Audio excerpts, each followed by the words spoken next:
And we're live, Your Worship. Okay, thank you. Good afternoon, everyone. We'll call this meeting to order. I'll ask if there's any disclosure of pecuniary interest. If throughout the meeting you find that you do, please declare it at that time. Adoption of minutes. Resolved that the minutes of the regular meeting of Council held July 28, 2022 are hereby adopted as circulated. If I could have a mover and seconder, please. Councillor Kinney and Councillor Watson. Any discussion? All those in favor? And that is carried. Deputations, presentations, petitions, and public meetings. We have a few today. Our first is with OLG and Gateway representatives, and we're thrilled to have you here. Some of us have been dealing with OLG for a decade now, so we are really excited that you're here and that we're at this point. I will turn it over to you in a minute. I do want to say Jake Pastor, who was here from the beginning, is no longer here representing in this situation, but he was a huge part of getting us to this point, so I did want to give him a shout out as well. But Kathleen, I'll pass it over to you, and you can maybe introduce your team as well. Wonderful, thank you so much. Let me start first by thanking Her Worship and esteemed councillors for inviting us here today. We are thrilled to be here, and as you say, a decade later. I did speak with Jake yesterday morning because, of course, I worked for him for a few years, and he was excited to learn that we were here as well and wishes he was here. But with that said, I'll take the opportunity to introduce the team. We have Josh Kogan, Senior Director of Government and Stakeholder Relations, my colleague Karen Smiley next to him, a Manager of Municipal Relations, Tony Batanti, Director, Media Relations. On this side, we have Scott McKenzie, Director of Relationship Management, and Brian Johnston, Senior Commercial Contract Manager. And of course, we're thrilled to also be joined here by Mr. Rob Mitchell, who I'm sure is no stranger to anyone in the room. Thank you for being here with us. It's certainly an exciting time for the town of Wasaga Beach, for OLG, and also for our partners, Gateway Casinos and Entertainment. And what we wanted to do today was provide you with a bit of background, just a little history, if you will, and present the Municipality Contribution Agreement to you, discuss a couple of its key components, and then look to have a review or refresher perhaps on responsible gambling and our Placemark programs. So with that said, let's get started. And certainly at the end of the presentation, there's plenty of time for any questions that any of you may have. So, Play for Ontario. And what we're talking about here is what is OLG's purpose? And I think best said, you know, we are here to contribute to a better Ontario for Ontarians. And we do this, one of the ways in which we do this is by delivering great entertainment options for our customers. So with that, OLG has 29 service provider or partner-operated casino providers, and they are significant drivers in our local and provincial economies. If you look at the numbers over the last 7 years, our service providers have invested over just over $1.8 billion in Ontario with building new casinos or enhancing current casinos across the province. And we're actually looking at that number is expected to cross the $2 billion mark by the end of fiscal 2023. As you may be aware, we've had new casinos opening up in Pickering, the Pickering Casino Resort in July of 2021, and most recently the casino in North Bay in March 2022. And certainly we have the Playtime Casino, Wasaga Beach, expected to be completed this fall. So that's an exciting time and really why we're here at this particular moment. If we're talking about contributions, so in fiscal year 2021 and 2022, OLG provided, among other contributions, $116 million to municipalities and Ontario First Nations that hosted land-based gaming casinos and our charitable gaming sites. $81 million in that same fiscal year to Ontario First Nations through the Gaming Revenue Sharing and Financial Agreement, and then also $333 million in commissions to our lottery retailers across the province. And certainly, it goes without saying that host municipalities also receive further financial benefits from things like property tax revenue, the creation of some local jobs, development fees, that sort of thing. So I promised a history. The background to all of this, as you're all very well aware, in March of 2012, so a decade ago, OLG launched modernization. And since then, we have transitioned 9 gaming bundles to service providers across the province. Gateway Casinos and Entertainment is the service provider for the Central Gaming Bundle, and this gaming bundle also includes Casino Innisfil, Gateway Casino Innisfil, and Casino Rama. And on October 11th, 2018, Wasaga Beach, as you'll remember, was announced as the host municipality for the future gaming site in this central bundle. So we're often asked the difference between service providers and OLG at this point. So with service providers mostly in place, running the day-to-day operations of the gaming sites, OLG must continue to conduct and manage. And we do this, and it's required by the Criminal Code of Canada. So conduct and manage. What does this mean? It means we must comply with AGCO rules and regulations, along with our service providers. We own key player information, or the customer data. And really, the benefit of that is looking at customer data across many properties, or all the properties, and especially of note because of our self-exclusion program. So it's not just looking at the exclusion of one property, but across the board. We certainly uphold our responsible gambling program and Placemark policies, and also distribute those municipality contribution agreement payments on a quarterly basis.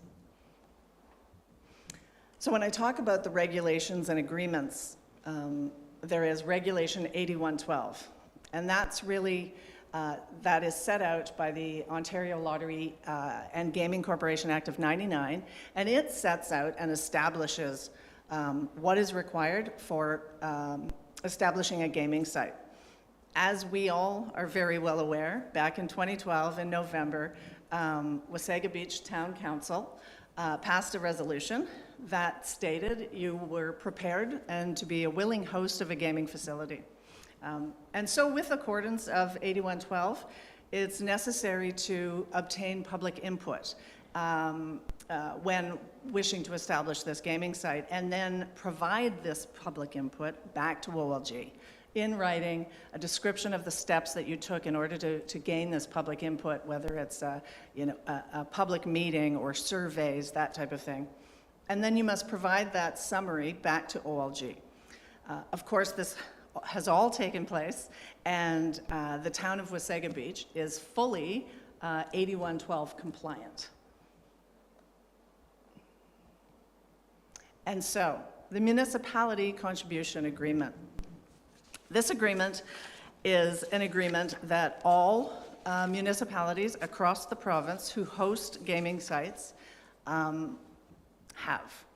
And it is signed by, as you know, the municipality, the host municipality, and the president and CEO of OLG.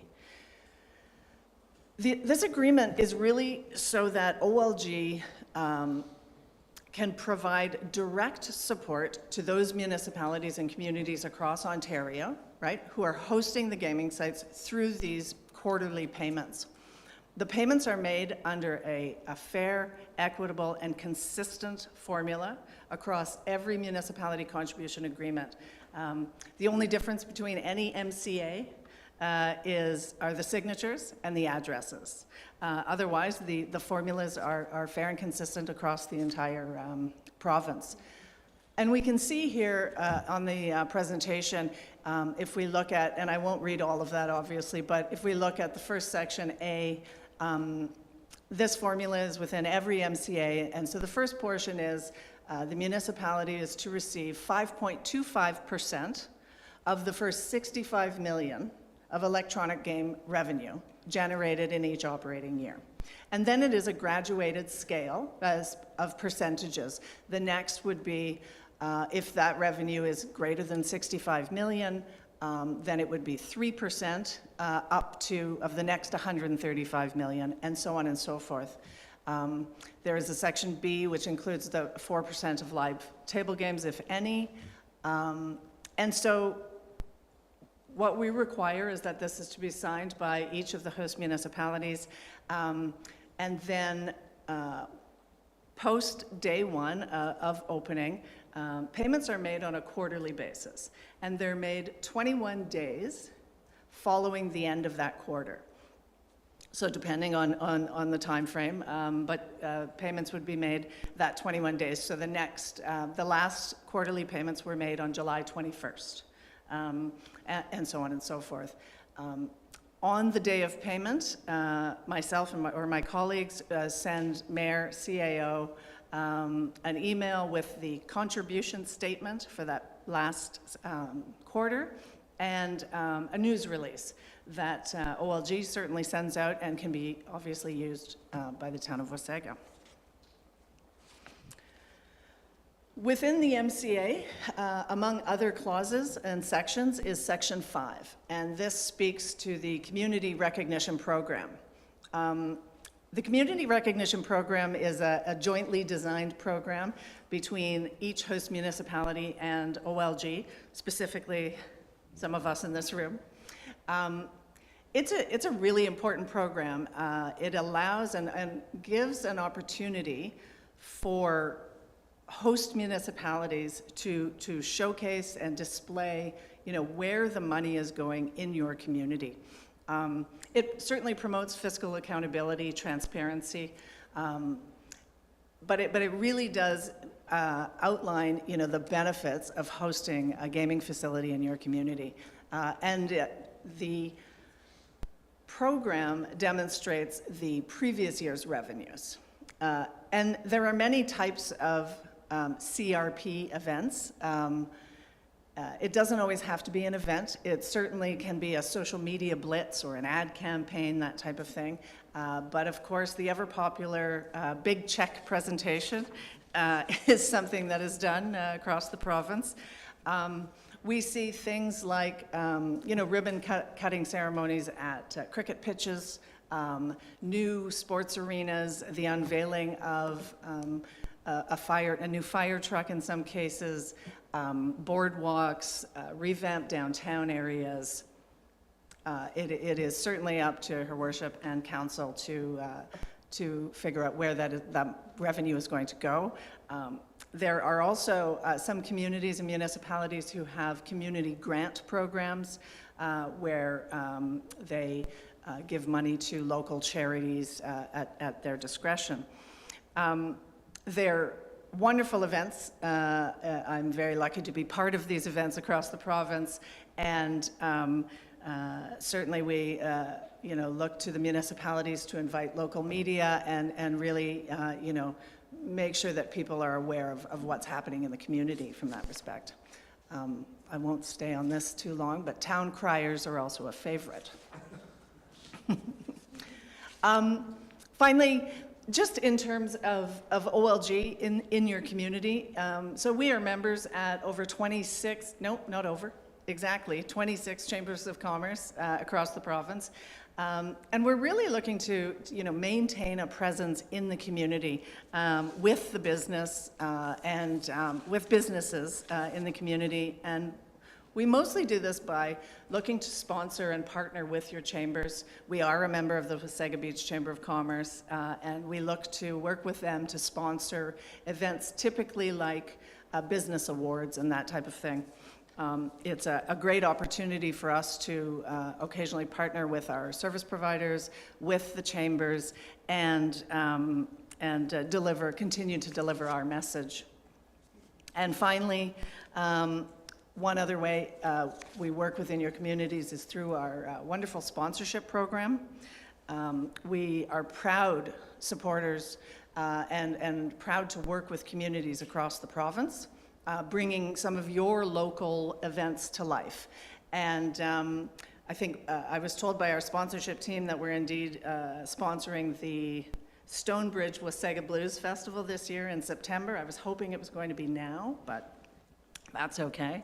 And really, you know, we have our two areas of focus. We're looking for those business-related sponsorship opportunities, but also we're looking for those local festivals and events that really mean something to the people who live and work in Wasaga Beach. So with that said, what I might do is hand over to my colleague, Amrita, and she will take you through some of our responsible gambling and Placemark programming. Thanks, Kathleen. It's my pleasure to be here this afternoon to talk to you all about OLG's Responsible Gambling Program. So our social responsibility mandate, and maybe I'll just borrow this, thank you. Our social responsibility mandate is really enshrined in the OLGC Act. And OLG's Responsible Gambling Program comes to life through our Placemark program. And Placemark has been globally recognized. It is twice awarded the best responsible gambling program by the World Lottery Association. And it's also been recognized as an industry leader in North America. Our Placemark program is really player-focused. It leverages up-to-date evidence and research, and it utilizes technology to make sure that we have all available avenues to educate and empower players to make good gambling decisions. One of the ways we do that is by partnering with the Responsible Gambling Counsel, who operates and staffs our Placemark centers. And these staff are available to provide resources, information, literature, and if necessary, referrals to individuals who come into our Placemark centers, which I'll talk about in a moment. In addition, you'll hear a little bit about the training that we offer for employees, and that is delivered by CAMH, and it helps to support by providing information and resources to recognize signs that might suggest problem gambling and offer different supports and ways in addition to referrals to help as appropriate. In addition, OLG's Placemark program has a self-exclusion program, which very soon next month will be transitioning to a new name with additional flexibility, which I'll also talk about, called My Play Break. So as I mentioned, Placemark is the expression of our responsible gambling program. It's executed across all channels, including lottery and also land-based gaming. Our strategy is really rooted in three key pillars: informed choice, positive play, and harm minimization. There's really two pillars in our program. It's preventing and mitigating harm. We talk about players on a spectrum. We're not just interested in helping players at one particular point. We'd also like to provide individuals with as much information so that they can, again, make educated and informed decisions. Embedding RG culture at OLG is done through a variety of ways, including training, and it's really strived at continuing to embed responsible gambling throughout our culture. We do this in a number of ways. So first, we have our RG game plan, which is an internal roadmap to offer all of the different strategies we have for responsible gambling. Second is a self-attestation that's performed by all OLG and service provider employees that expresses their commitment to responsible gambling principles and responsibilities. It is also embedded into annual employee performance plans, which have RG, responsible gambling related objectives. There's also surveys that are conducted for both OLG and service provider staff to provide awareness, but also to gauge engagement and help to inform additional enhancements we may make to the program. There's also the Placemark Champion program. It's very exciting because it gives employees an opportunity to really champion within the site their knowledge of Placemark and to also be a resource to other employees.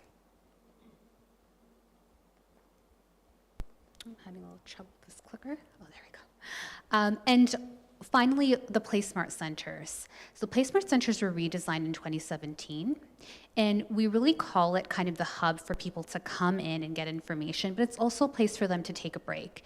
They can have a chat, they can have a seat there. There was a hot coffee service and also cell phone charging stations. It's intended to be a casual space that really integrates into a site, and it can also offer additional resources and support. So these locations are staffed based on the total size of a facility and could be staffed as little as 15 hours a week and up from there depending on the needs. We continue to evaluate Placemark centers on an ongoing basis and also reevaluate what staffing might be appropriate. And again, these are staffed by the Responsible Gambling Council, a nonprofit that we partner with. And finally, I won't read through all of these, but it gives an overview again on the broad reach of our RG program. So in addition to the training that I talked about, we're also undergoing an opportunity right now to completely reevaluate and refresh the training program that we have for both internal OLG staff and also for service providers. That will include offering some e-modules and also working again with the Responsible Gambling Council to reevaluate based on the most recent research and evidence how we can update and refresh content. As well with Placemark centers, we continuously reevaluate and we have a refresh program that we're also currently working on. Throughout a site, there's signage and brochures that prominently display the Placemark logo and also provide information to individuals. You'll see those are available also on banking machines, posters, and extensive brochures that we are also constantly replenishing and updating as needed.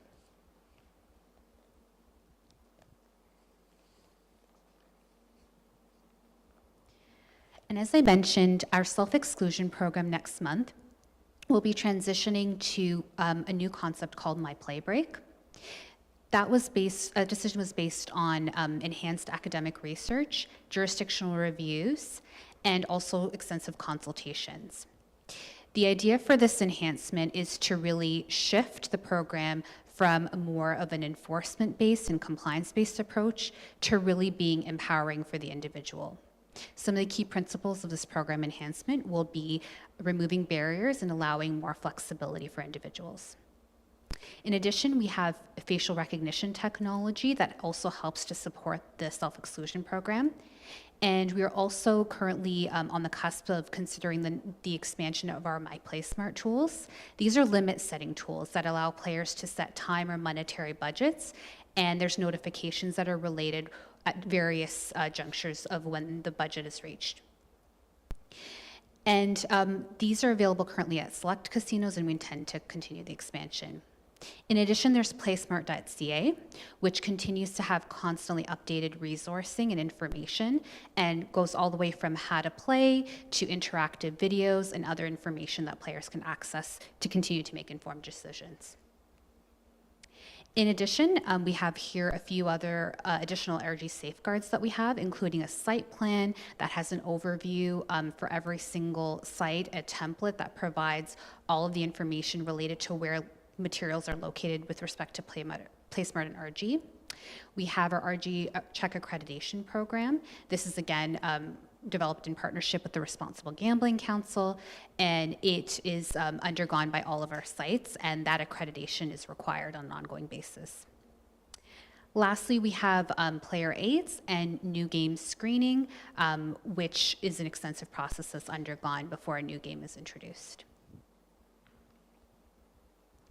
And I mentioned My Play Break. Here's a few additional comments related to My Play Break. As I mentioned, a shift to more flexibility and more personal autonomy over the decisions related to self-exclusion. And thank you so much.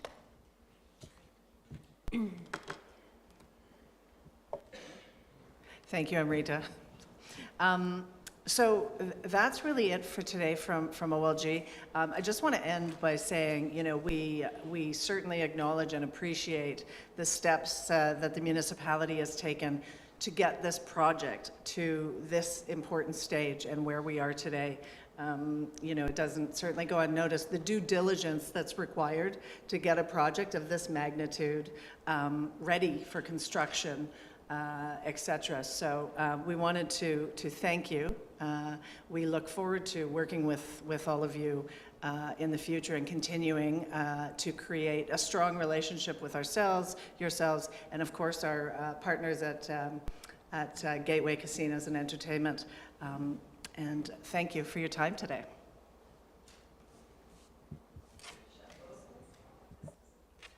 There we go. Thank you both for the presentation. It was nice to have a refresher.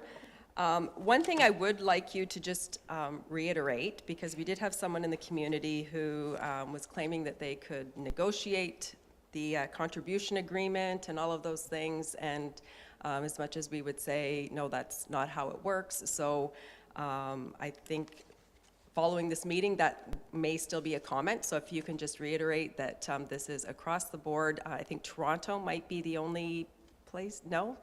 There's maybe something there? Through your worship, yes, allow me to answer that. So yes, the municipality contribution agreements between OLG and each of our 28 host municipalities are identical for each municipality. They're, as I said before, to be very clear, the only difference in any of our municipality contribution agreements are the signatures and the addresses, the locations of the casinos. And more so, the payment scale that is included within that is identical and consistent across all municipalities as well. To that end, the Municipality Contribution Agreement, or the MCA, was reviewed back in 2014 as by the Ontario's Auditor General, and the findings were, of course, a clear, transparent, and consistent across the province. If I can speak to what you're referring to, I think for Toronto, is a separate agreement between the service provider and the City of Toronto for the GTA Gaming Bundle, which is Rexdale Casino Woodbine Community Benefits Agreement. That agreement, again, is not an OLG agreement. It is between the service provider and the City of Toronto, and it specifically relates to the Woodbine expansion and development, and it was the development of not just, or expansion of not just the casino, but also 2 hotels, a performance event venue, retailers, many retailers, and I think that's it, and the retailers. So the whole benefits agreement was a part of a larger package. It was not simply a casino. But again, the MCA is absolutely identical across all communities. Okay, thank you. I appreciate that. It'll make it very clear for others as well who will be able to rewatch this video. There you go. I do also want to recognize Danny Rogers, our Chief Building Official, as well as Doug Heron from our Planning Department, who were instrumental in keeping things moving, and you'd bring the drawings in and they'd get on them. So thank you to both of you as well. And I guess with that, I'll open it up for any questions or comments from members of council. Councillor Foster. Excuse me. Thank you, Your Worship. Again, I'd like to thank you for the presentation. For those who know, who've been around since 2012, I had objections to the whole concept for a number of reasons, and I do feel that over the period of time we've been working with OLG and Gateway, that I've got a level of comfort right now. Specifically, I was concerned about the problem gaming items, and it's brilliantly dealt with and award-winning, so I appreciate that. And again, back in the day, not from you guys, but from our side of the world, there were huge numbers being bandied around. It's going to generate $8 million a year in revenue, and I disagreed with that, and my numbers, I think, stand up to be consistent today, according to your share agreement, that 5.25 on the first 60 million. My numbers that I calculated back then probably are quite accurate still. But again, that's not a mystery. Nothing has changed. So what has changed is perhaps my understanding or my attitude towards it, because again, it's been a consistent product that's been well delivered and well managed by you guys and our staff. I know some of our businesses locally were concerned that this was competition, and indeed I don't think it is. I think it gives them an opportunity to grow, not only from having a higher intake of people coming to town, but also by going into partnership with the providers at the casino to provide anything from flowers to whatever. So I think this is an opportunity for businesses to get on board, and because before it was just, for years it was just a blank piece of land, and now it's a shell of a building. So I will kind of end my comments on here by saying, you know, I really, in retrospect, I do think it's the correct group running it. I believe beyond anything, that it's the absolute correct location for it. It catches transient people driving by, and I compare it, say, to Casino, Gananoque Casino, that's right on a major artery. So anywhere other than that would lead to lower revenues for you guys and lower revenues for us. So I'm all in favor of this. So again, I just want to thank you guys for being able to convince me that I can actually stand behind this and encourage others to do it. So good luck. Hope to see the ribbon cutting shortly. Will you sponsor your own ribbon cutting? Thank you. Okay, thank you for that, Councillor. Councillor Belanger?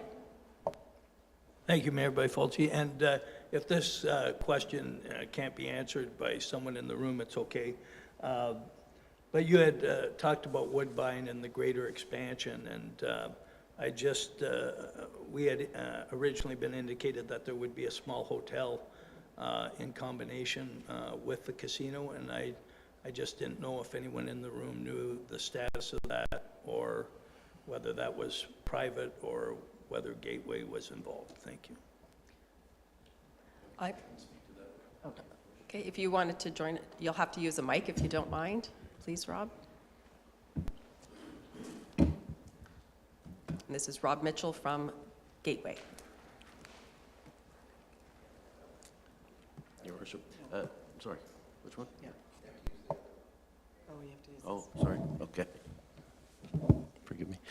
There's no, we, Gateway, are not involved right now with a partner in terms of building a hotel to complement the casino.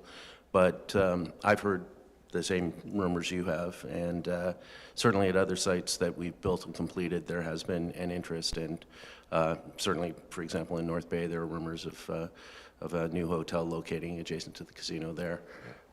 But we, as a company, are not directly involved in that right now in this community. And I believe when our planning staff and building staff have something to update council, then we would see it before us at Development Committee. Thank you. Okay, anyone else? Deputy Mayor Bray? Thank you. Thank you very much for your presentation today. As I mentioned briefly when we said hello, there's been a lot of excitement, a lot of interest. Everyone who drives by wonders when it's going to open. So I know fall 2022 is almost upon us, and I'm not sure if you had any closer details, or we just keep watching as we go by, because it's certainly a beehive of activity. And I can't give you a firm date right now. We're crossing our fingers because obviously we did have a minor labor disruption with several trades a little while ago, and we are monitoring supply chain issues very closely. It looked like at one point we were going to have a delay in getting our kitchen equipment, but we were able to rectify that. I would like very much to take this opportunity to say on July 19th we had a job fair here at the Wasaga Recplex, and the staff at the Recplex were absolutely wonderful. And we had 153 people physically come and visit the job fair. And it was very, very successful. We have offer letters out right now, and we plan to begin training new staff at our Innisfil site, so we'll be training them in a live casino environment. So we're very optimistic about opening in the fall, but unfortunately at this point in time I can't give you a firm date. Okay. thank you. It's just nice to see the steps moving forward, and certainly the job fair created a lot of interest in town from a number of people. So thank you very much for your investment in Wasaga Beach. One point I'd add, because our general manager in Innisfil wanted to say that he felt we contributed a great deal to the local economy because he spent $70 at the farmer's market, and everybody left armed with butter tarts and sundry other things. So, Councillor Watson? Thank you, Your Worship. Sitting here today, I almost feel like a proud father with, after a decade, as the mayor alluded to earlier, 2012, when I saw your presentation, the date when we decided, and there's 4 of us at this table now that were on council in 2012, and of course the other members here today have been very supportive through this process. But yeah, to see this come to fruition, when we made the decision to be a host community, We went down with Jake down to the city to learn about things at that time as a community, to learn about OLG and what we'd be getting into. And it was very nice to hear you say that we're fully compliant with the regulations. We went to the public and got feedback about that. And, you know, it's the duty of council to look forward and keep all residents in mind in making decisions for the future of this community. And I think this was a great decision going forward. The community recognition program, I'm really looking forward to cutting those ribbons and having OLG there and Gateway, whoever's going to be attending to do that, and partnering with the Chamber Business Awards. They're coming up, I think, in the fall, another month or so. So it's just wonderful news all the way around. And as I say, the wheels of government turn very slowly, and COVID was not a help to anybody. But things are happening now, and so thank you very much. Thank you to OLG, thank you to Gateway, and thank you to Doug and Danny back there for all the hard work that they have put into getting this to this point. Thank you. Councillor Kinney. There we go. Thank you, Your Worship. I'd like to start off by thanking OLG for their presentation today. It was very eye-opening, and it was great to hear. I, as one of the many few that drive by Gateway's casino, constantly look on seeing what's going up, how fast is it going up, all that excitement's going on, so that's great. I have one question for OLG and one for Gateway. First one is, your presentation was good in regards to the Placemark centers and that, and I hate to use the word assume, but I would assume that our new casino in Wasaga would have something like that, not necessarily full-blown, because it's a smaller casino and we don't know how quick it will be picked up by, but something there.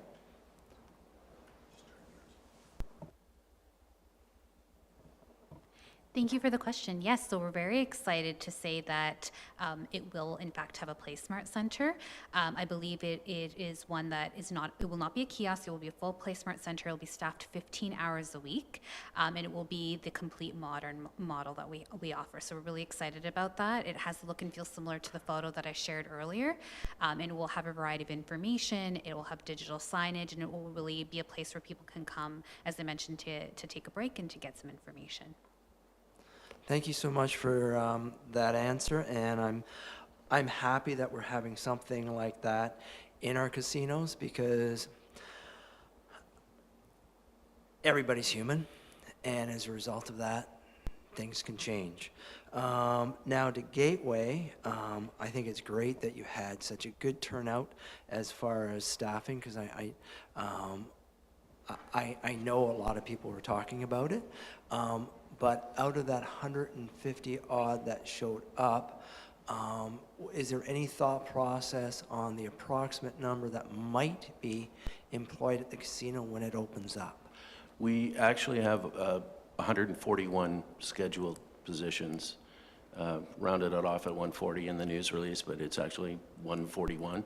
And like I said, I can't tell you exactly where we are in terms of the hires we've made to date. I know we've hired a general manager.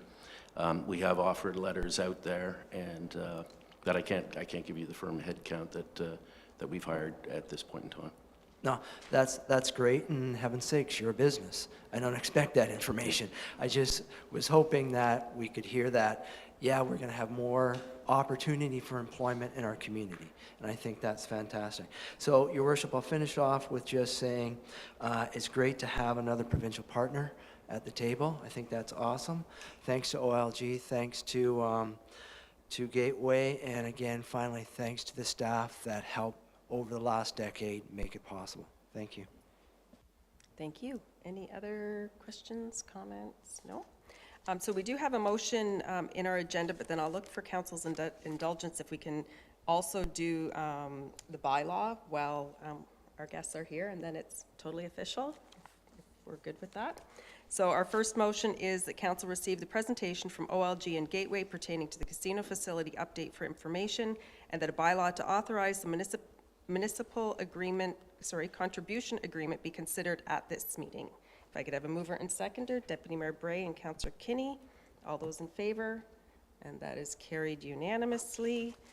And then we will go to bylaw number 2022-52, a bylaw to authorize the execution of a municipal contribution agreement with Ontario Lottery and Gaming Corporation, OLG. If I can have a mover and seconder, please. Councillor Foster and Councillor Wells. All those in favor?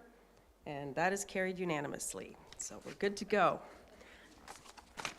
And you don't need to feel to stay to the end of our meeting either. So that was another reason I did this. So thank you all for being here. It was nice to meet those that I hadn't met before, and it was nice to see others in person again.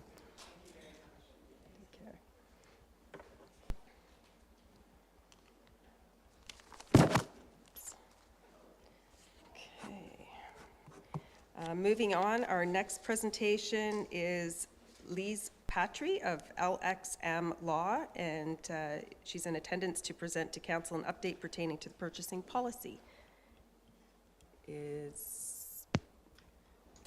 Sorry? Oh, I'm sorry. I'm looking out in the audience. Everybody's in person. Yeah, I'm presenting virtually. Sorry about that.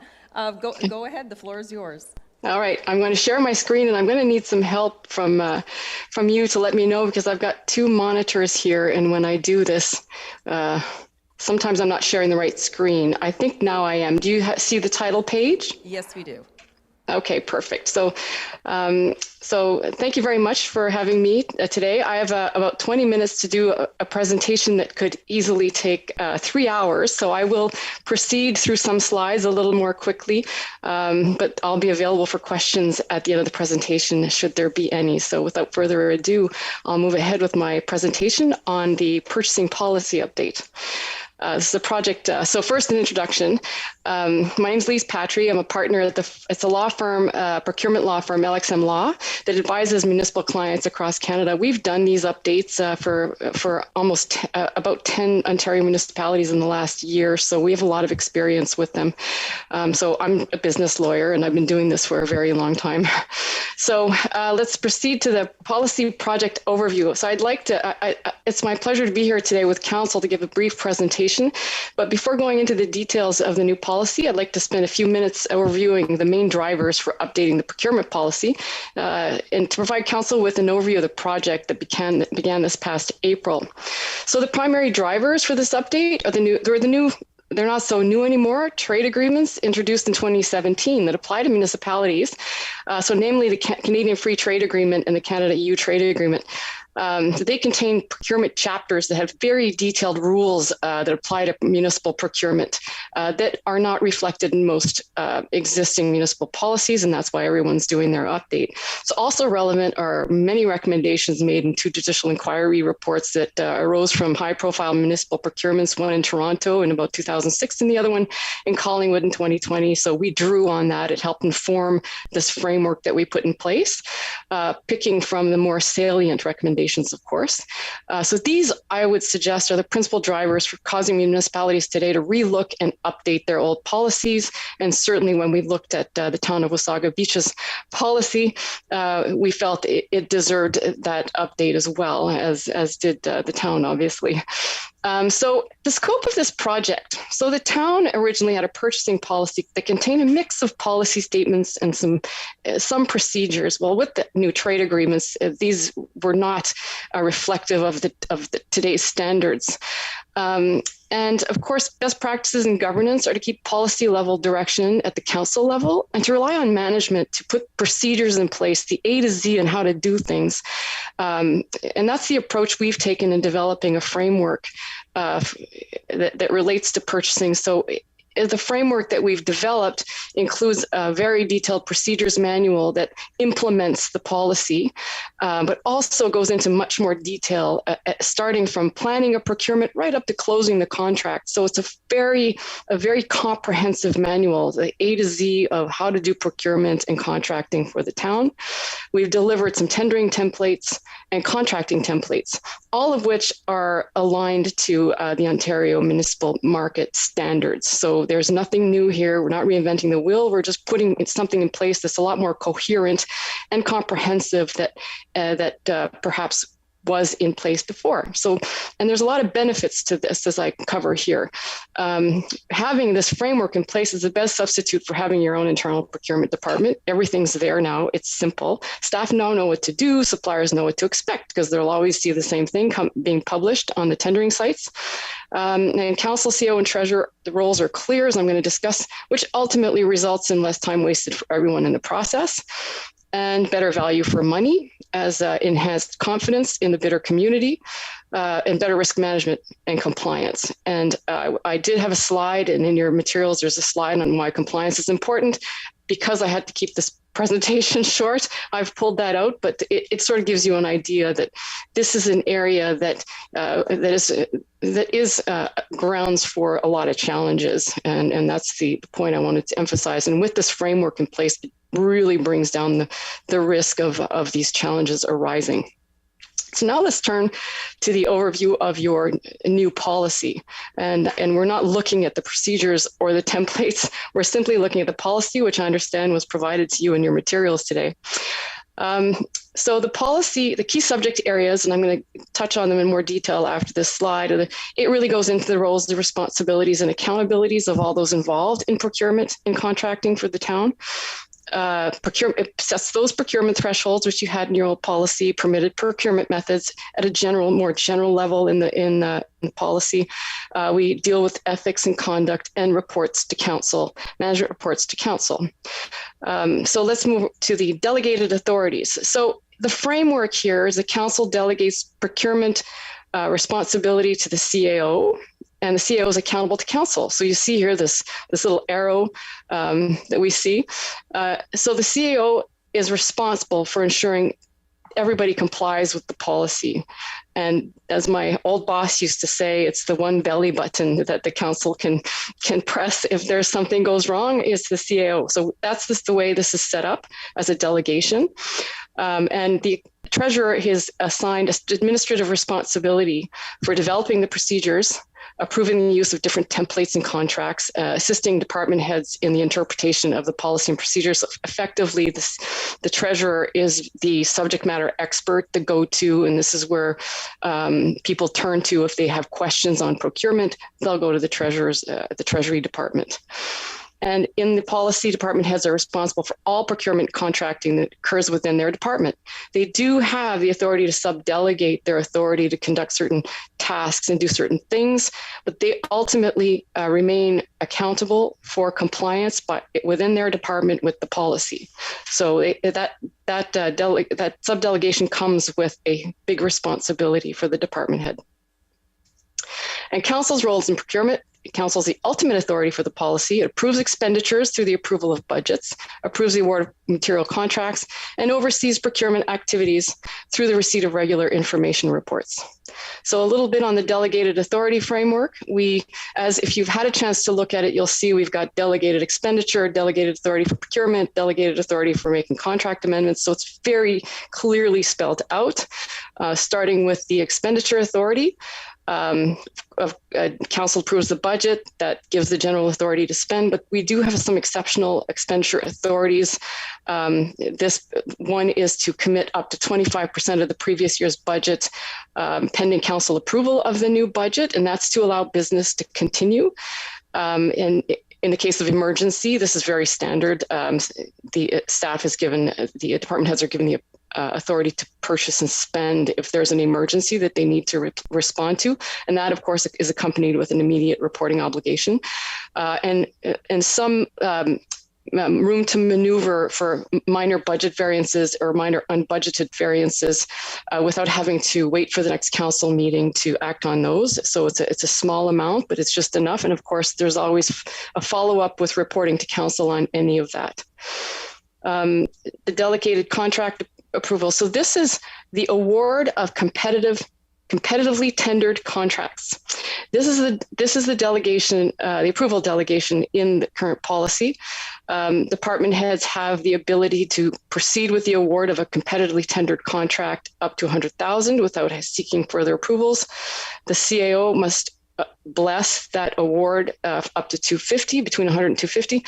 And if the contract is valued over $250, Council is going to be approached to approve the award of that competitively tendered contract. Now, I wanted to mention here, there is a trend in the Ontario municipal sector where when it comes to transparently advertised processes, where the rules for selecting the winner are already spelled out in there, and management has identified that winner based on the rules of the process, many policies today, they'll contain a report back to council. There's not this pause, wait to go to council, get council to bless the award, because it is the process that picks the winner.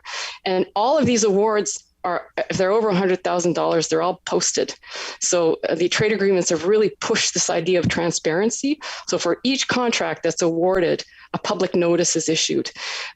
So we're seeing a trend in some of the council, some of the policies out there right now that are being updated, where council is informed of awards, but the process isn't halted waiting for council to approve an award for competitively awarded contracts. I was asked to mention this.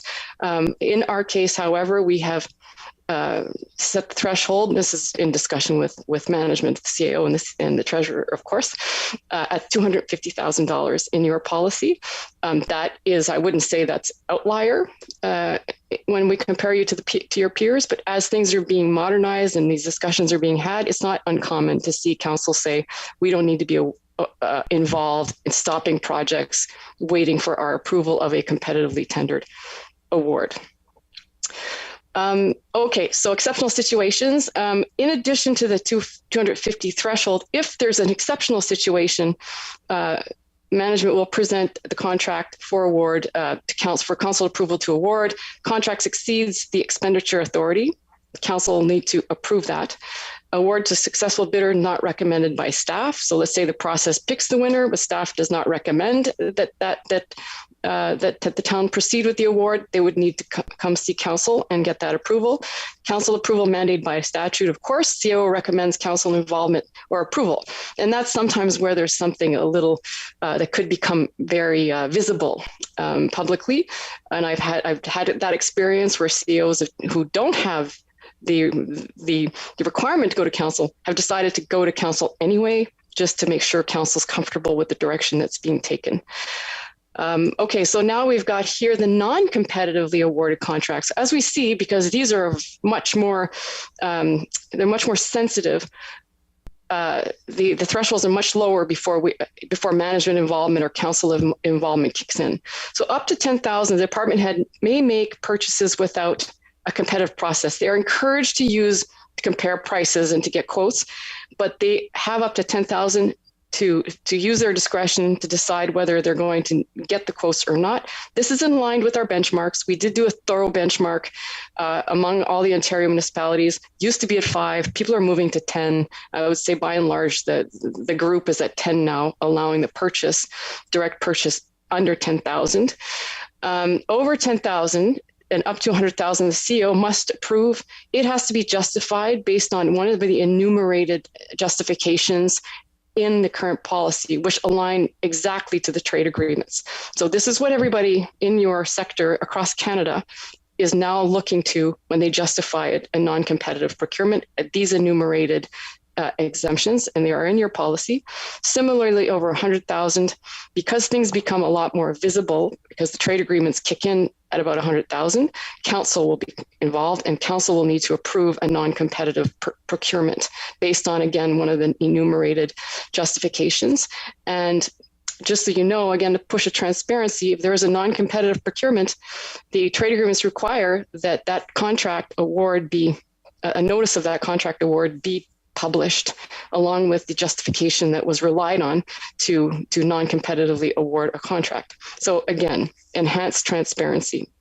And again, non-competitive procurement is permitted if there is an emergency situation with some follow-up reporting by the department head to the CAO and CAO to council. So those are the non-competitive procurements. We've talked about the justifications. So the permitted procurement methods, again, they're threshold based. And as you would expect, the higher the dollar value, the more rigorous the process will need to be. So under $10,000, we is encouraged. Again, recognizing it's low value, recognizing the new trend that under 10,000 things are a little bit more more agile, because you don't want to spend too much staff time on something that's not a very high value. But as we move up in the contract value, an informal competitive process involving at least 3 or more suppliers, 10 to 25, will have to be conducted. The CEO needs to approve inviting fewer than 3. So there is a lot of oversight there. And as you move to 25 and 100, the invitational competitive process kicks in. And that's where you use an actual formal template to invite 3 or more suppliers to participate. And that's from 25 to 100,000. And we've provided the town with the templates for this and the contract terms. So there's a lot of rigor around now that process and the tools used to put the contract in place with the supplier. And over 100,000 is where the competitive process must be advertised. Under 100,000, it's optional. And again, this is because this is where the trade agreements kick in. The obligation to advertise is at 100,000. And that's the new standard that we're seeing again across the board. 100,000 because the trade agreements have sort of set it there and they've created the standard for everybody. And that's the way this policy has been drafted when it comes to these topics. Oh, and I think that I hadn't shown you that screen. So the 100,000 here is the public competitive process, whereas an advertisement on bids and tenders. Okay, so next we're going to cover 3 different procurement types and strategies that are built into the policy that give the town an opportunity to enhance efficiency in public procurement, because this is the complaint we hear all the time. It's so time consuming, it's so administratively burdensome. Well, here are 3 strategies. These strategies are specifically called out in the trade agreements. So we've replicated that in the policy. One is to put in place these standing arrangements, sometimes called standing offers. Establishes an open contract with the town. Anybody at the town can purchase goods and services on an as and when required basis and without further competitive process, because you followed a competitive process to put that standing arrangement in place and got the best pricing. So that can be used to bundle purchases across an organization. Often signage is an example, or any type of consumables that are purchased by many departments.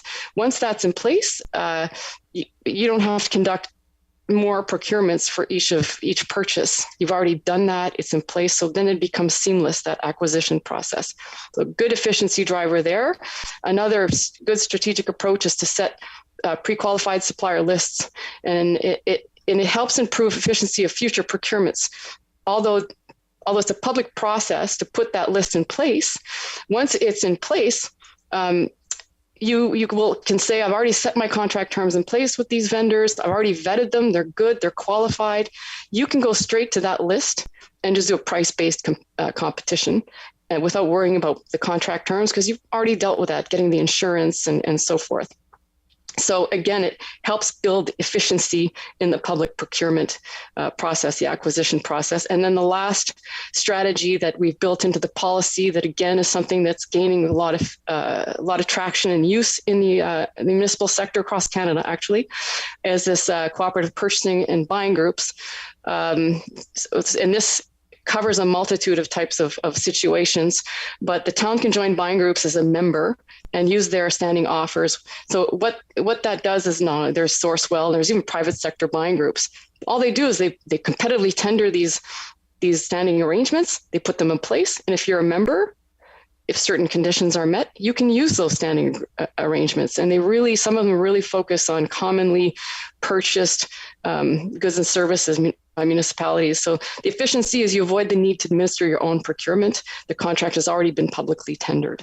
So it sort of saves a lot of time for the municipality. Now, I want to touch on this topic of supporting local vendors because it's very close to the hearts of municipal governments. So firstly, local preference, it means favoring a local supplier for the awarded contract, saying, oh, you're local, we're going to go with you instead of this company. So that's what we mean by that. The geographical preference, of course, is prohibited by the trade agreements. It's the whole reason the trade agreements exist, is to erase those geographical boundaries.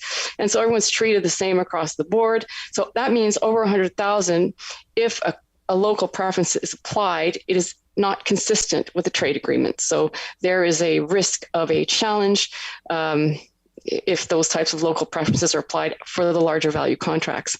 Now, the purchasing policy does adopt the language of the trade agreement. So as it says explicitly that can't be part of a selection criteria in a procurement process.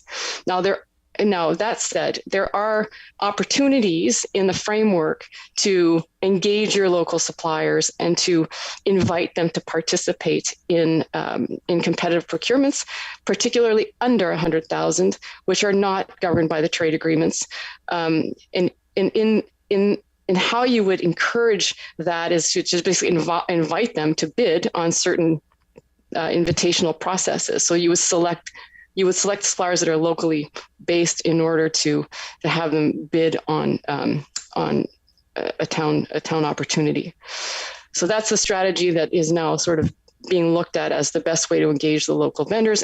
And most municipalities I've worked with have said, well, under that threshold is typically where we would engage the local suppliers anyway. So they're comfortable with that. And that's sort of the position we've built into this new policy framework. Now, second, and not last, but second last, the conduct and ethics in purchasing. So we've covered three of the key stakeholders in the purchasing process. First is the employees, or actually anyone involved in the procurement on behalf of the town, should adhere to the principles in the town's employee code of conduct policy when they are engaging in procurement. So although it's the employee code, when you're involved in a procurement, I'll give you an example. The consultants, sometimes in a construction contract, they may administer a procurement.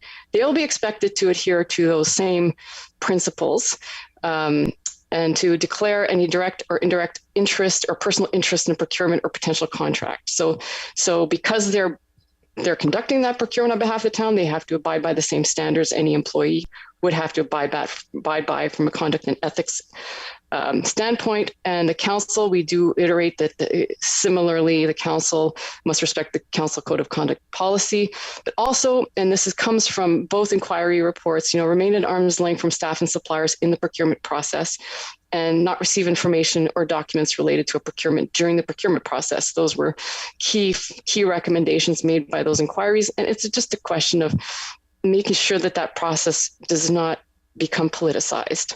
I mean, and that's really the key message in those findings. And then finally, we developed and attached a new supplier code of conduct.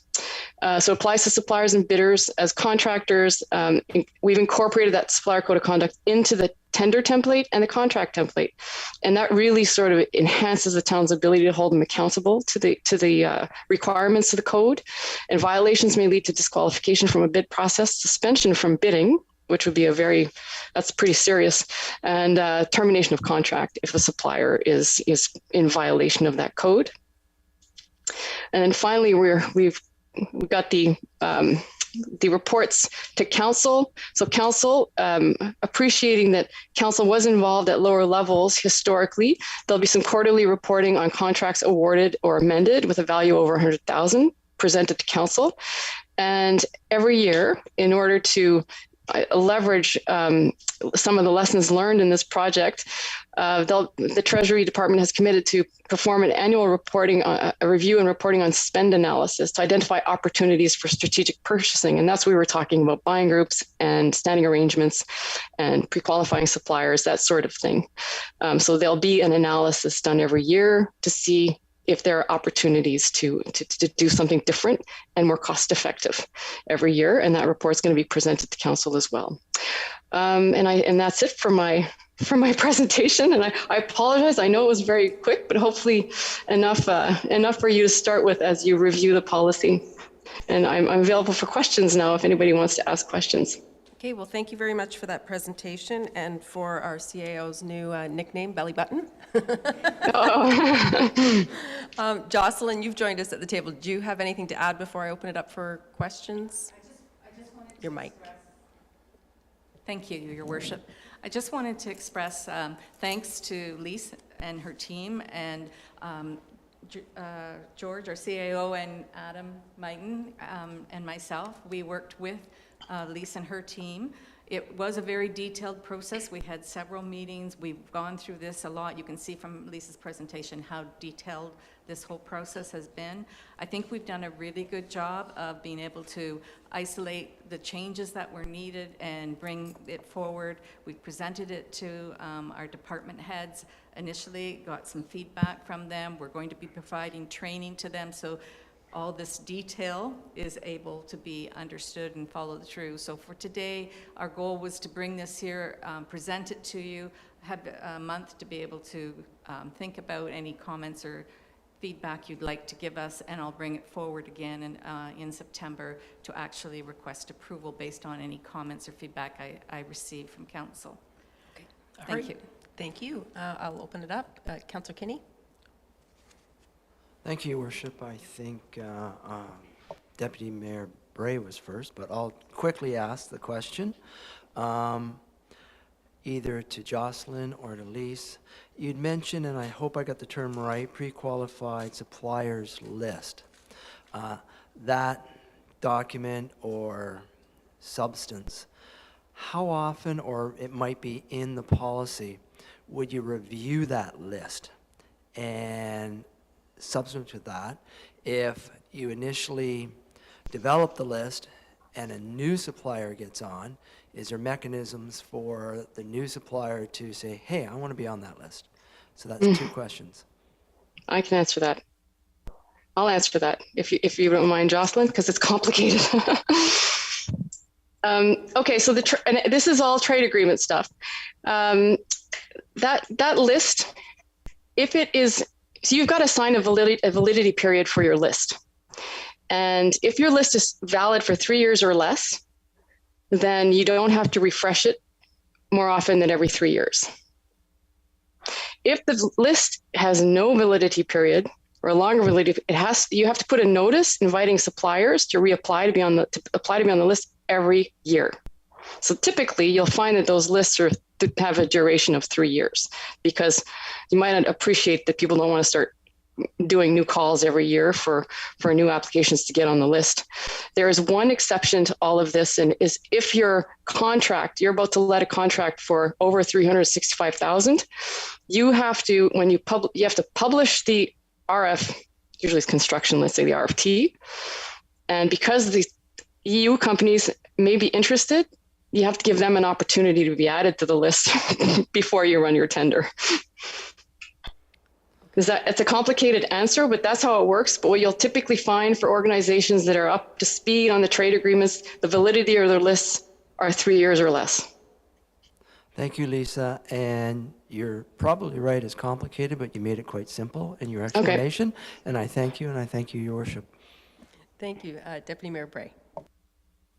Thank you very much. It's good to see this coming forward. I think the policy is quite robust. The procedures are even more so, if that's possible.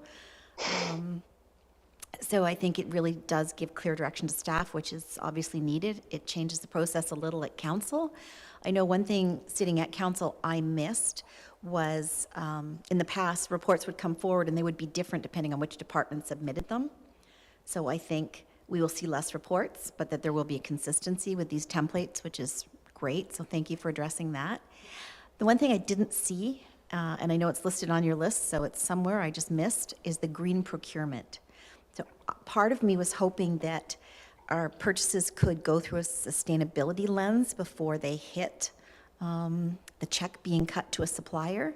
So we might not be buying an electric bus today, but I think on that report that's recommending that we purchase a diesel bus, there should be some consideration and some explanation as to why we didn't, why now wasn't the right time to purchase the electric bus. So I'm just not sure how green procurement is included in this policy, but I know it's listed on your list, so I'm thinking maybe it's buried somewhere that I didn't see it. Jocelyn or Lise? Specifically, Councillor or Deputy Mayor Bray, I don't have an answer specifically for you on that one with regards to what we have here today. Can I come back to you on that one in our September and address that specifically? Yep, absolutely. I know I read through it fairly quickly in preparation for today's meeting, and it's just something that I think, for me, if everything coming into the town goes through either a funnel, which would be a central purchasing department, which isn't the recommendation in this report, but it's to kind of leave purchasing decentralized with the department heads funneled through the CAO, unless we give him a green lens, I just would like somebody to take on that role. So, yes, please. I'll address that, if that's okay, on the next month. Okay, thank you. Councillor Belanger? Thank you, Mayor Bifalci, and Deputy Mayor Bray hit on a couple of mine. I just had one other question, and that was on the standing arrangements. I'm thinking in my history, there's a lot of high volume purchases, whether it be toilet paper or cleaning supplies or whatever. And you get a price list and you establish a standing agreement. Are the prices in a system so that those prices have to be maintained for the duration of the agreement? Because obviously it would be difficult to monitor unless it was some sort of an electronic system that we were ensuring that if any price change were to occur during the standing agreement, that there would have to be notification from the supplier. Lise? Or Yes. Jocelyn? It depends on how the town wants to operationalize it, but you would maintain that price list internally for sure. And what I've seen in the last few years is you want to say, hey, and it depends on the nature of the supplier, of course, but especially if you've got a supplier like, I'll give you these, like a Staples or a Home Depot or something like that, they will be reluctant to say they'll hold their pricing because sometimes their pricing depends on their own supplier's pricing. So I've seen a mechanism in place to have requests for changes in pricing in exceptional situations. So you would that would be in the standing arrangement terms, and you would process any changes in a kind of a formal way to ensure that you still can have at least some comfort or assurance that the prices are still competitive. Thank you. Okay, Councillor Foster? Thank you, Your Worship. And again, I just want to make sure I'm clear on this. So with the local, you can't favor the local. You can put out whatever under 10,000. You can do that, an invite.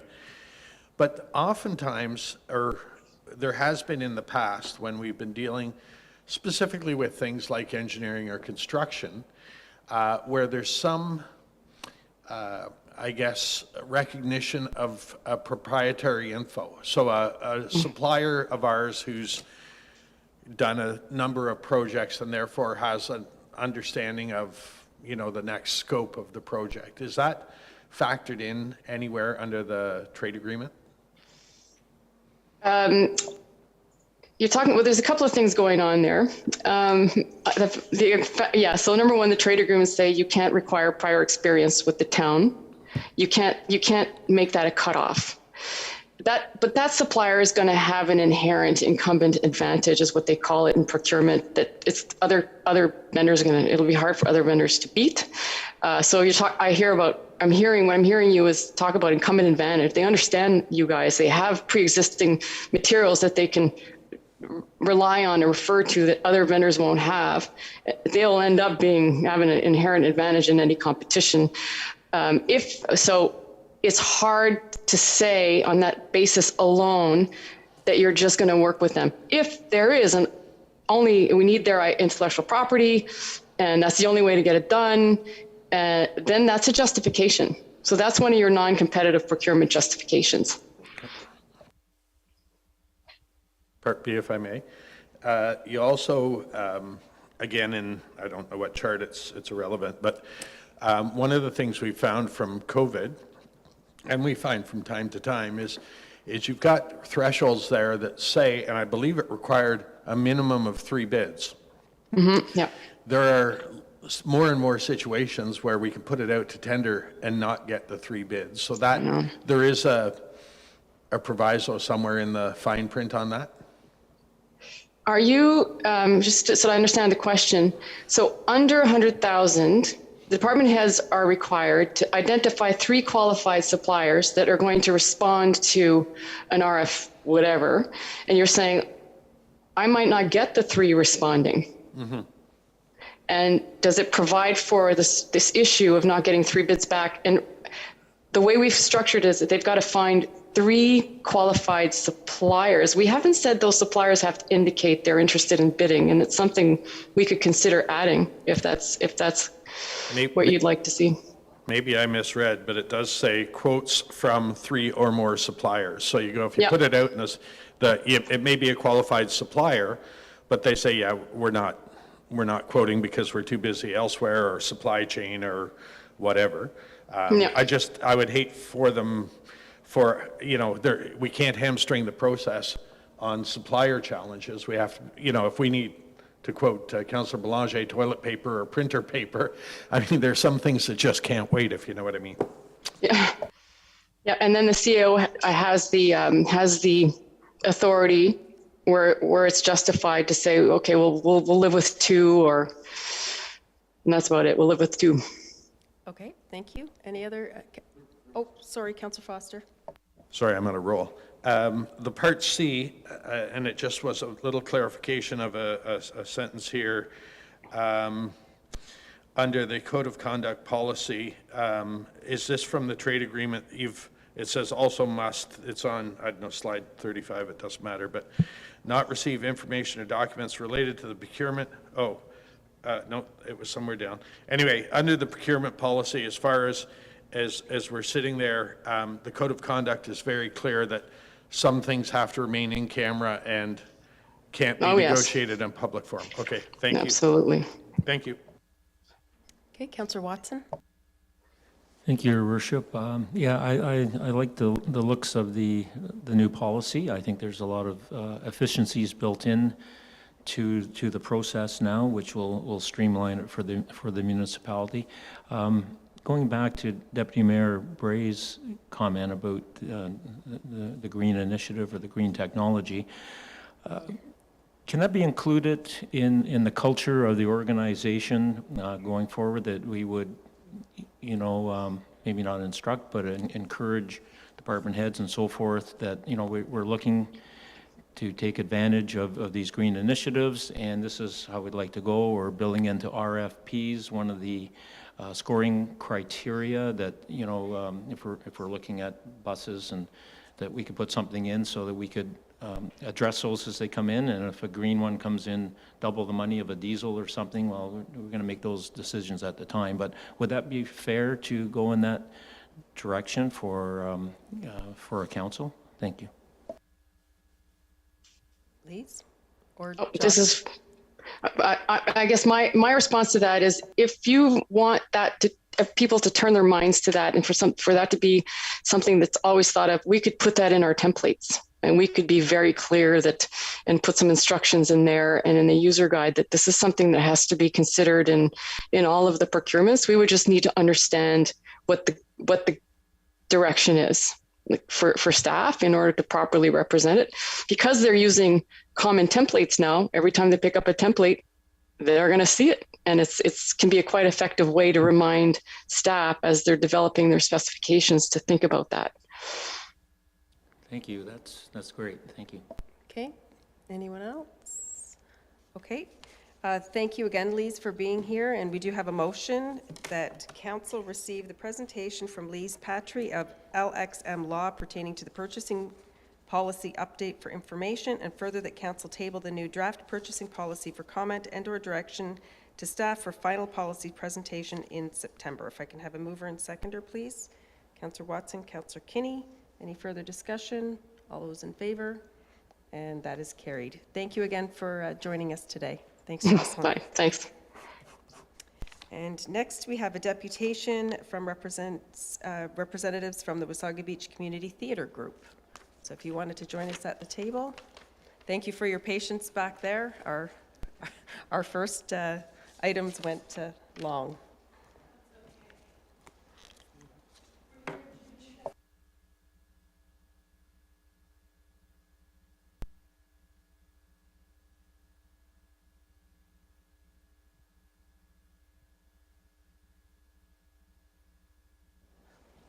Testing, thank you. Hi, my name is Kirsten Rodaway, and I am representing the Wasaga Beach Community Theatre today. Thank you very much for hearing us. We appreciate your time and your attention. I'm speaking today because we think we are worth saving, and unfortunately we are on the brink of closing. We think that we have value in the town. We have been active nonprofit community group for the last 30 years. We provide the town with an annual income of approximately $8,500 through the rental of the Recplex to do our productions, as well as storage, which we have at the Recplex as well. We are committed to our community, and that is certainly the mission of this new board, to increase the involvement and participation in this community. This includes fundraising initiatives, which we have already started, and partnerships with local businesses. We are supporting local.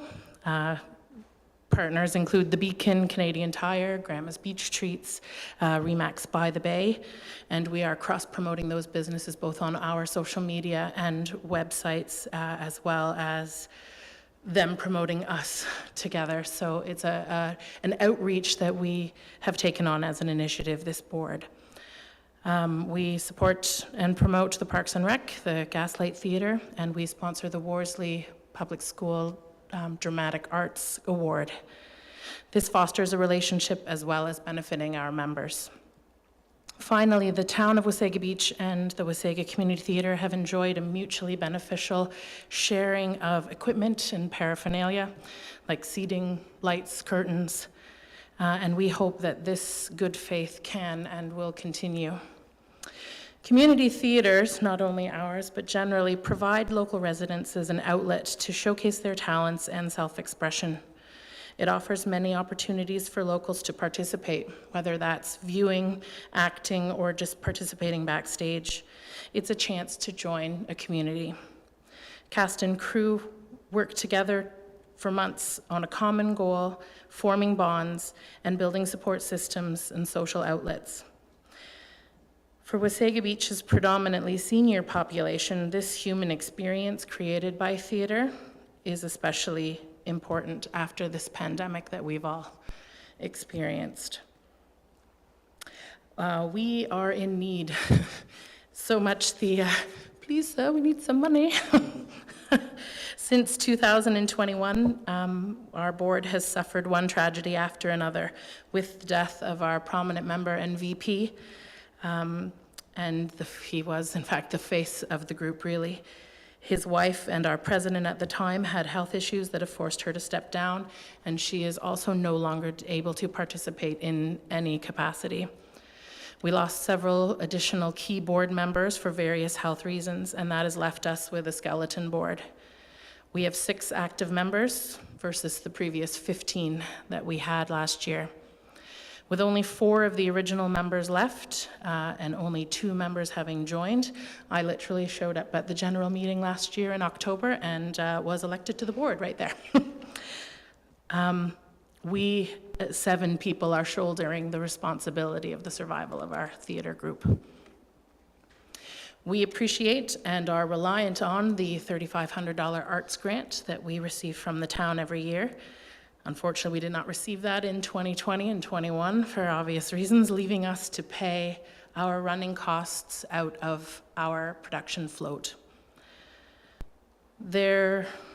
We were no exception to the pandemic hardship the closures created hardships for us. We've missed 5 shows over the last 2 years, and they are our main source of revenue.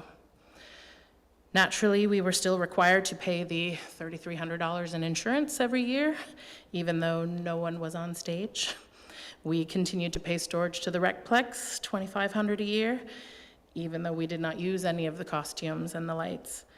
Additional expenses, because we are a nonprofit, accountants, audits, all of those sorts of things are paid annually. The tiered seating that we share with the town, which is inspected at our cost, brings that total running cost to $7,900 a year. That tapped out our savings. Pre-pandemic, we had a float enough to mount the production, and then ticket sales, we were able to recoup that float ready for the next production. Unfortunately, we do not have that buffer at the moment. We are not sad about it. We are being very proactive, our little group, and we have concrete fundraising plans. The first one was June 2nd. We hosted our first annual murder mystery dinner in partnership with the Iron Skillet at Wasaga Beach, and we have interest from 2 additional local restaurants suggesting that it will become a semi-annual event. We were able to raise $1,500. We are participating in the 50-50 draws, both here in the community jazz in the park, as well as 50-50 draws during the intermissions at our show. And we are projecting about $1,000 revenue from that as well. Now that we've been approved for our first lottery license, we are also planning to do a cash calendar fundraiser for the Christmas season. We participated in the Wasaga Beach Seniors Expo on June 22nd, and we had 34 people sign up for the membership newsletter, and we hope that once our show season starts, they will become active members in our group. Membership and volunteer drives are top priority on our agenda going forward. We have increased the number of shows that we will do for each production in hopes to give us the opportunity to sell more tickets, get more revenue from those shows to pull every bit we can out of our initial investment. We have also discussed increasing somewhat the ticket prices, though we're not relying on that. Conversely, we have also analyzed our production costs and are definitely reevaluating those expenses. We are also seeking advice from other community theaters and organizations about their running costs and savings opportunity in hopes to learn, because we are a new, relatively inexperienced board, but we're learning as we go. So thank you for listening to us today. We appreciate your interest in the success of our group, and we hope that you also see value in us, because we're at the end of the rope. If we can't put on a fall production, then unfortunately we are going to be closing. Okay, well, thank you both for being here and for your passion. I'm going to read the motion that we have on our agenda, so we know what we're talking about, and then I'll open it up for questions from council members. The motion reads that council receive the deputation from the Wasaga Beach Community Theatre Group for information, and further that council approves special grant funding for the Wasaga Beach Community Theatre Group in the amount of $12,000 to support the continued provision of amateur theatre productions in the community pending a review of the group's financial statements after the fall 2022 production. And further that council approve the allocation of funds from the town's 2022 in-year surplus in the recreation operating budget, and further that council authorize the payments being made over 2 installments. So that's what council will be voting on today, but I'll open it up.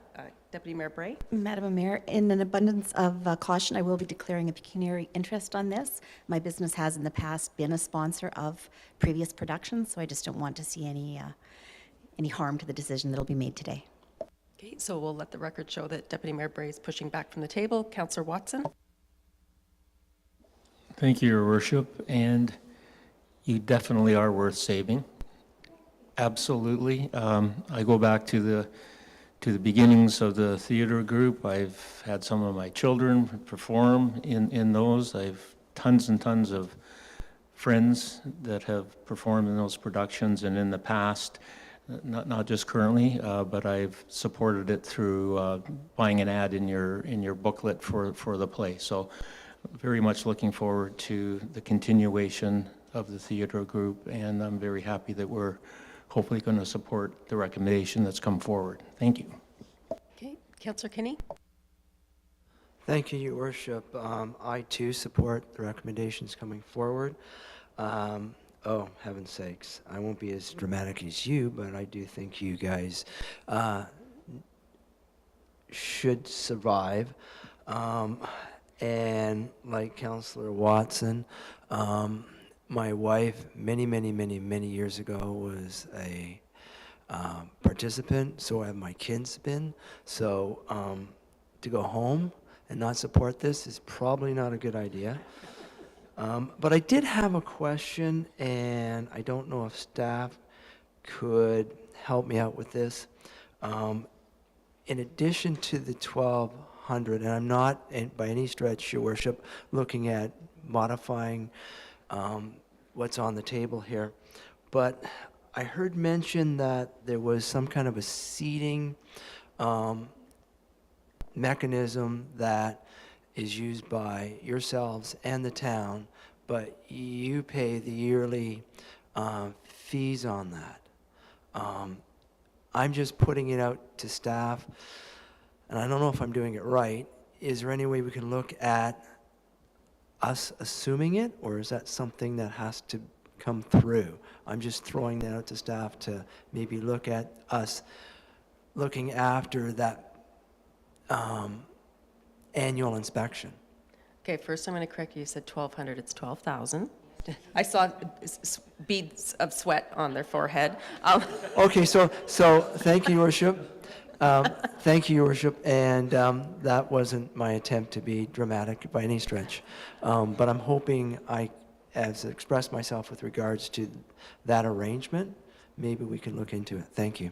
Okay, and Josh, you've joined us at the table. Did you want to add something there? You'll have to put your mic on. I was just coming up in case I could help out with that question, but that's certainly something I can bring back to the Recplex to have some discussion about. Yep. Okay, thank you. Anyone else? Councillor Belanger? Thank you, Mayor Byfoldsy.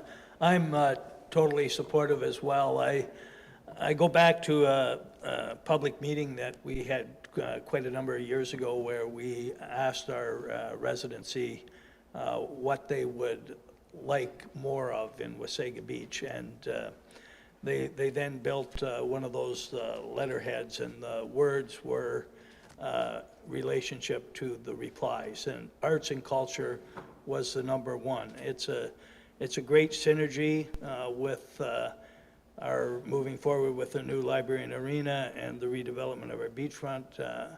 I believe it's great synergy with tourism, and so I fully support. And Councillor Foster, you're next. Thank you, Your Worship. I got to be the voice of reason here. We got to support it. I have, not only do I believe that the arts generates revenue within the community, and most of the money they're asking for is, technically, I think they call it brown dollars. It's robbing Peter to pay Peter, and we happen to be Peter. It's, you know, they're paying our rent and things like that. The other part I will point out, Councillor Kinney was very humble. His wife plays a mean accordion, and I think provided musical accompaniment for me in Oklahoma. I also was in My Darling Judith and Barefoot in the Park, and I would have fought you for Rocky and Rocky Horror Picture Show. Anyway, I do think that certainly this is this is money that is absolutely needed to help reinvigorate this. And I know from the past, because we used to do 8 shows and then it got down to 4. From the cast point of view, paying for everything you do, 4 shows is a lot of work for very short strain, but I think it's hugely important. And again, the relationships that are there, that are developed between the cast, the crew, and the public is something that is really strong for building community. So I'll definitely support it. And Councillor Wells. Thank you, Your Worship. I think it's pretty much been mostly said. I too will be supporting the motion. I've attended, not all, but I would say most of the productions over the past, I hate to count the number of years, but this is something that has been strongly supported by our community over the years and appreciated by our community. A large number of our community members have been active participants either in the board or on the stage. And I think this is something that is well worth preserving and carrying on, and I'll certainly be supporting it. Okay, I've already read the motion. Can I have a mover and seconder, please? Councillor Foster and Councillor Wells. All those in favor? And that is carried unanimously with Deputy Mayor Bray pushed away from the table. So hopefully it was worth the wait. Thank you, thank you, thank you, thank you. Thank you. Thank you. Okay, moving on to comment and question period. Madam Clerk, has anyone registered to speak today? Thank you, Your Worship. We have one registrant today. It is Kathleen Caswell. She is here to speak to Coordinated Committee Item 6.5.5, the Director of Building and Development Services Chief Building Officials Report on Climate Change Action Plan. Okay, Kathleen, if you want to join us here.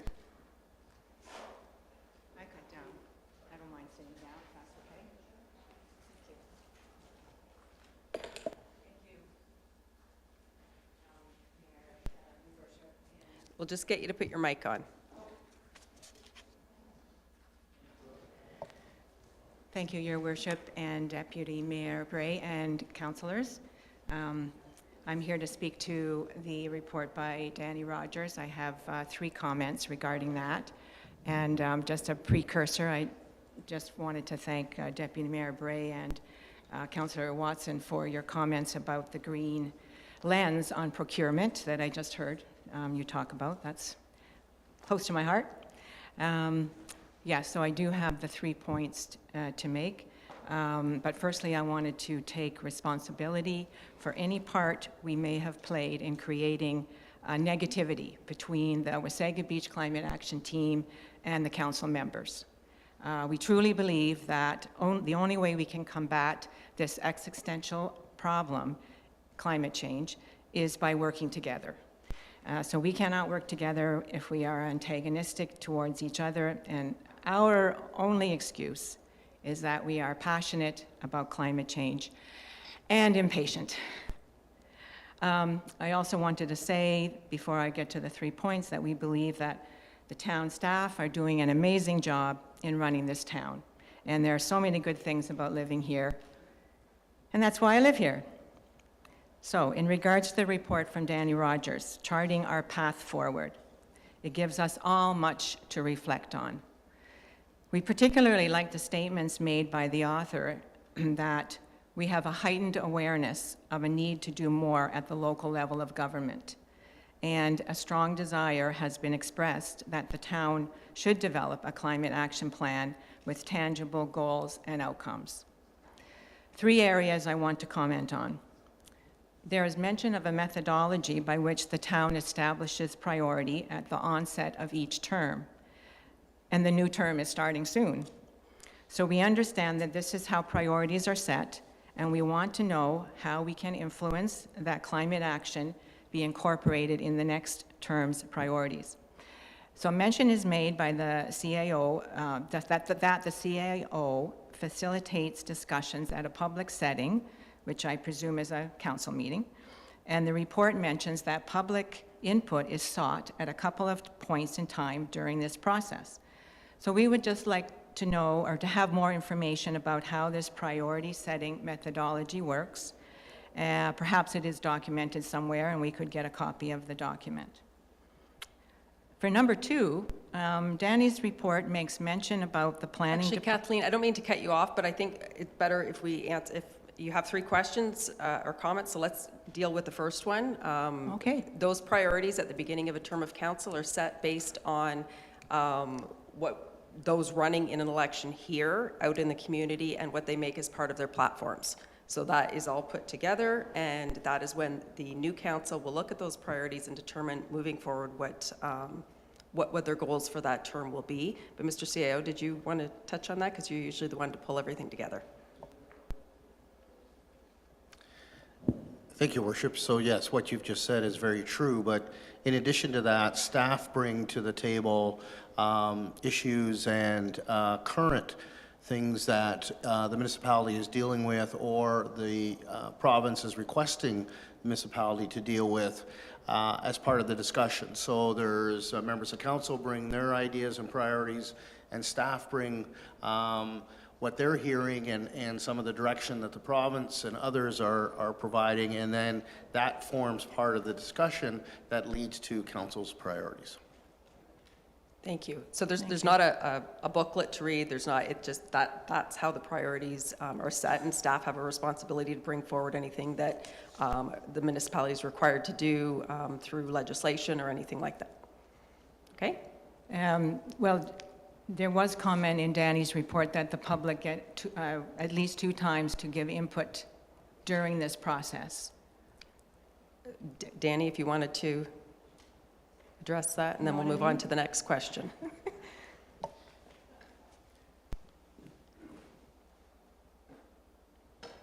Thank you, Your Worship, and through you to everybody here.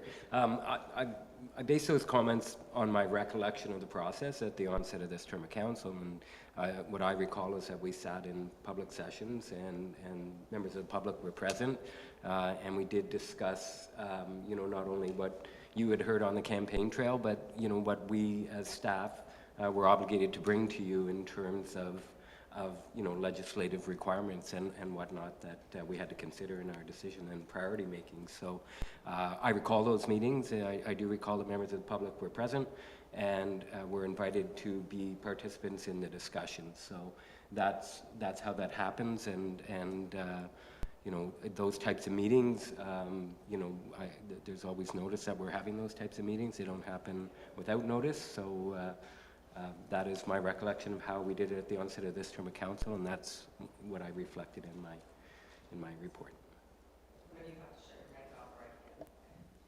Thank you. Yeah, and that's not quite how I recall it. I don't think we open it up and invite the public to decide what those priorities are. I think that's why we have elected representatives. But one final comment on that, George, and then we're going to go to the next question.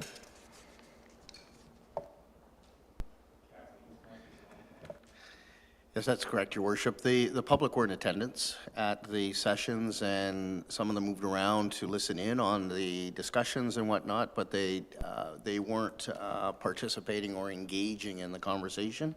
It was more listening and more their understanding of the process to form those priorities. Okay, thank you, and thank you, Danny. Next question. Thank you for making that clear.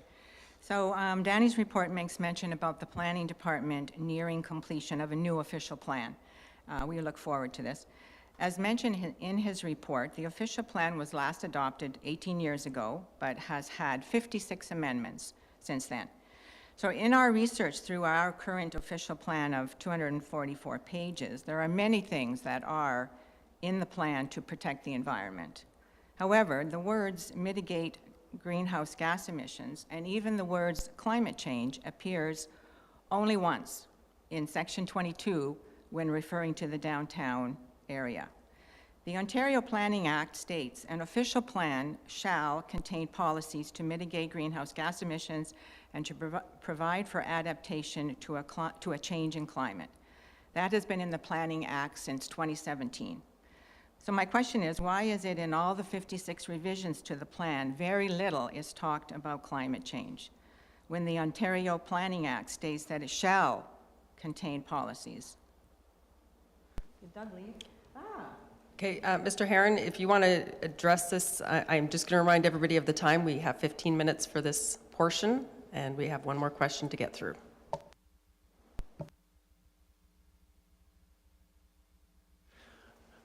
Thank you, Your Worship. I'd be happy to. And hello. The official plan for the town of Wasaga Beach dates to 2003 when it was first created. And at that time, there were no directions from the province to install climate change. In fact, climate change was hardly a matter for discussion. Kathleen is quite right. The Planning Act, and I think the provincial policy statement also states that municipalities should include climate change policies into their official plan. That is what's occurring right now. Staff are partway through performing an official plan update. This new update will include climate change policies, more specific, as directed by the province.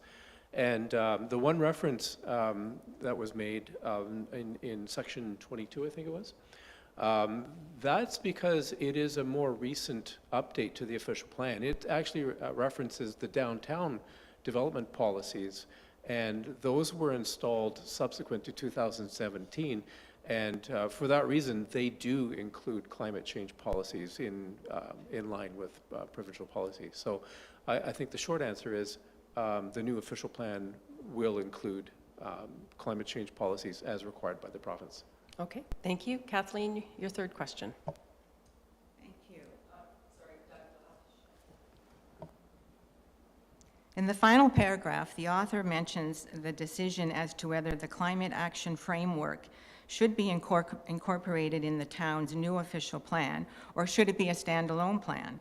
As mentioned in his report, quote, "We will be influenced by our upper tier partner, Simcoe County," and his letter gives a link to their document called Climate Change Strategy.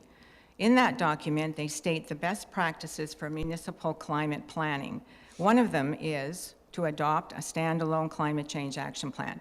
So my question is, why would we not implement what our second tier partner is recommending? Doug or Danny, who would like to take that? I believe we are working on having a plan in place, but go ahead. I could speak to it from the level of the official plan. The document is approximately 85% complete in draft. Once it is complete, the expectation would be to bring it to council and ask that it be presented to the public, and the public be granted the opportunity to comment on it. And that's the process stipulated in the Act, and a proper process. That might be the most appropriate place for a comment like that to come from the public, so that council has due consideration on whether that could occur. And a very specific policy be installed in the official plan along those lines. Okay, thank you. I know none of it's quick enough for you, Kathleen, but staff are on it. Council's aware. We're working on it. In summary, Danny's report is now asking for strategic direction from the council. It is understandable that staff is looking for this, as the subject matter is complex and multifaceted. We look forward to hearing the responses from council regarding the 5 questions that will help direct further exploration by staff. We wish for 2 outcomes. One, that we take climate action very seriously, and that the council members move quickly on giving your responses to his 5 questions. And number 2, that you consider incorporating knowledgeable and passionate members of the community in your plans. Thank you for the opportunity to speak. Okay, thank you, Kathleen. Thank you, Danny and Doug. And before we move on into our agenda, I think I'm just going to ask for a quick 5-minute break before we head into the last half of our agenda.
And we're live, Your Worship. Okay, thank you very much.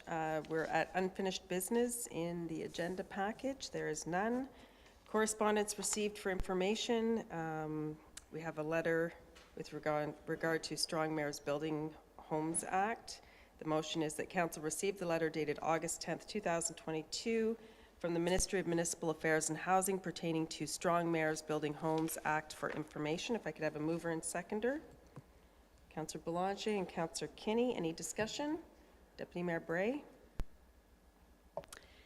Thank you, Mayor Byfolchi. I have lots of comments on this one. It makes me very nervous to see the powers that the province is willing to take away from elected officials with the sweep of a pen. They propose to bring this into to effect in Toronto and Ottawa on November the 15th, which is 2.5 months from now, so very, very quickly for policy, as most of us know good governance tends to take time. At the AMO conference quite recently, I read that there was support for this motion from the Mayor of Toronto. There was not from the Mayor of Ottawa, who is being granted these powers, nor the new candidates that are also running for mayor. So it's kind of a mixed emotion, or mixed motions on the motion, even from those that are being granted these powers. And I just wanted to read a couple of statistics that I put together based on my understanding. So the province is asking municipalities to build 1.5 million homes in the next 10 years. There are 444 municipalities, which means someone like Wasaga Beach is expected, and I know that it's not a one-for-one. Some are much bigger than us, some are smaller. But that would be 3,378 homes over 10 years. That's 338 homes a year. We've been at that or above that, some years substantially above that, for the last 10 years. So the province isn't asking us to do anything we're not already doing. We are 0.002% of Ontario's population in Wasaga Beach, and we're meeting the goal. So I'm not sure that these provincial targets really need mayors to be given sweeping powers. And I want everybody who's watching and listening and able to, to form an opinion that these powers truly are sweeping. They would give the mayor veto powers over bylaws that have been drafted and approved by the elected council. It would give mayors the responsibility to prepare and table a budget instead of council tabling and preparing that budget. It would give the mayor the ability to appoint a CAO, and it would also give the mayor the hiring and firing ability of department heads. Now, some of us have worked in a council where the mayor has been granted certain powers. It didn't work. Those powers were then revoked or handed back to the CAO, which is where they belong.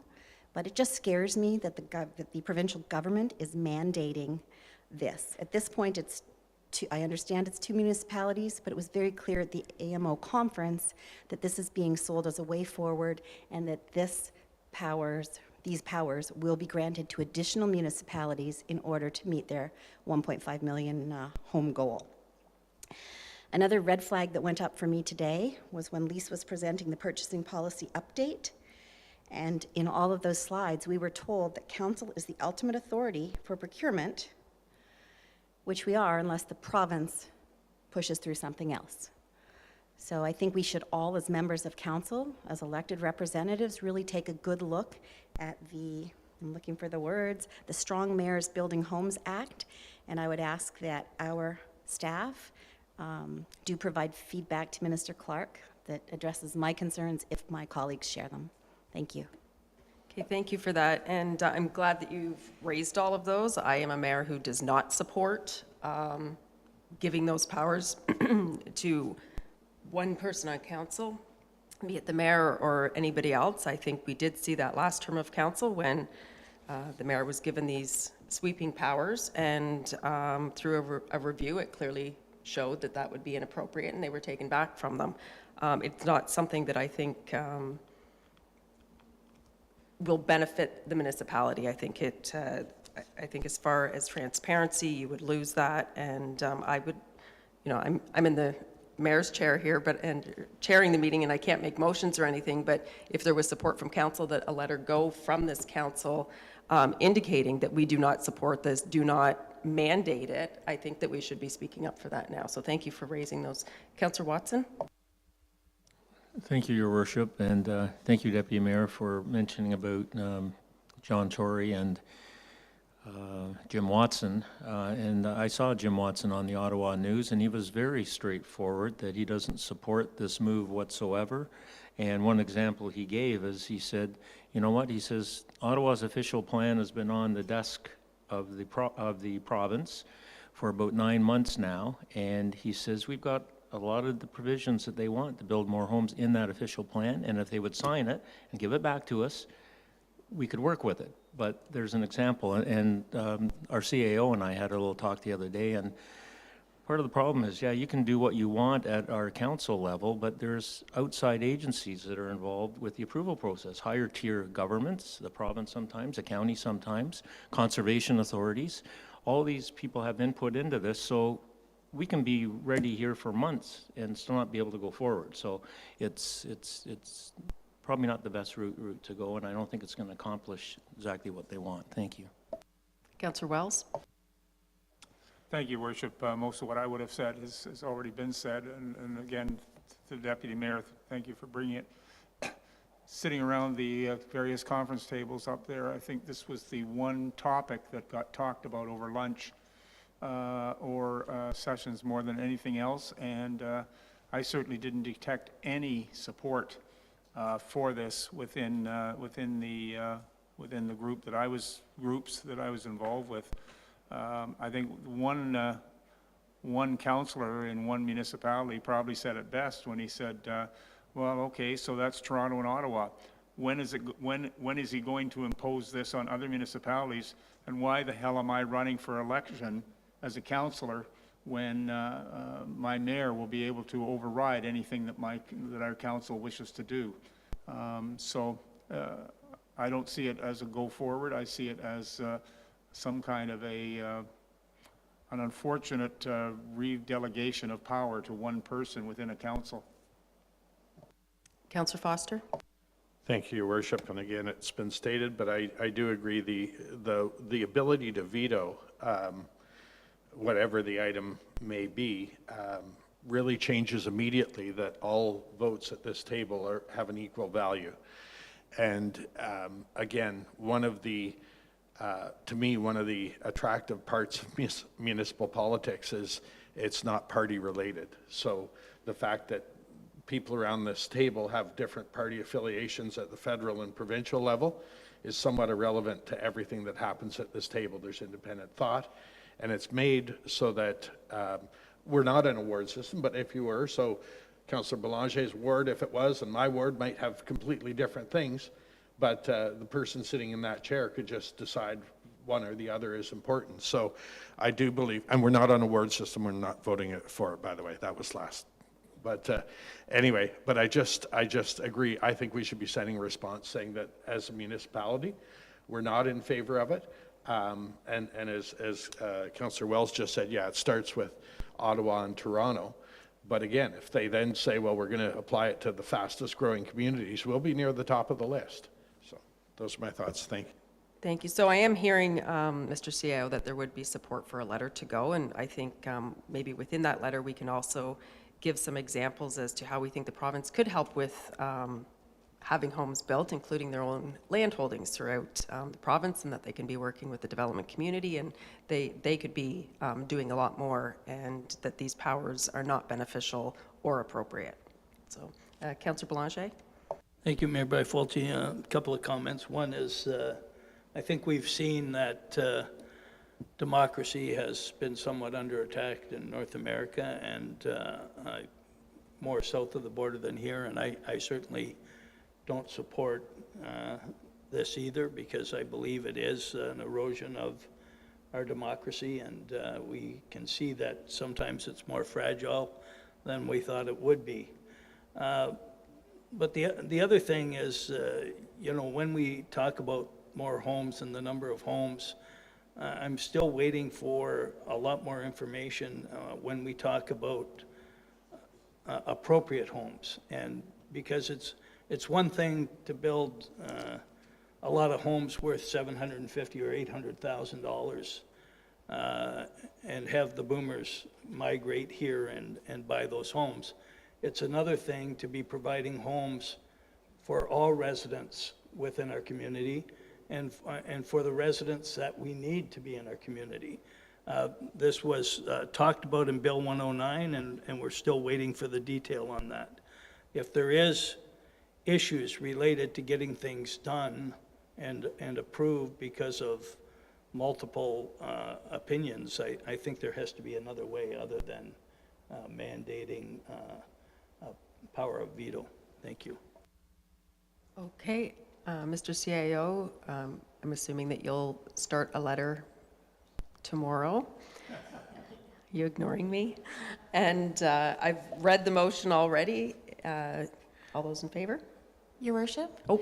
If we may just amend the motion slightly to add that, and further, that a letter be sent to the Minister of Municipal Affairs and Housing outlining these proposed powers are not appropriate and outline other ways for the province to institute housing and other matters. Okay, so that was moved by Councillor Belanger and seconded by Councillor Kinney. You're good with that, okay? Deputy Mayor Bray?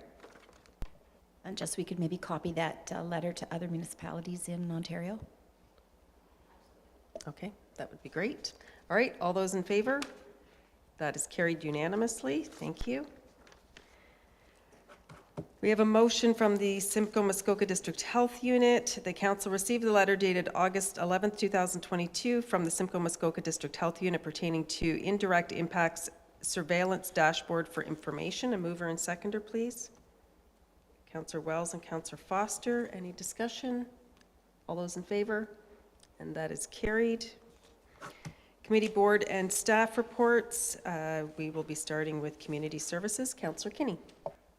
Thank you, Your Worship. And before I start my report, I'd like to extend a thank you to Councillor Belanger for looking after the committee when in my absence. So thank you so much for that. The following are the highlights of the August the 11th, 2022 Community Services section of Coordinated Committee. The Community Services section commenced with a meeting with two public works presentations.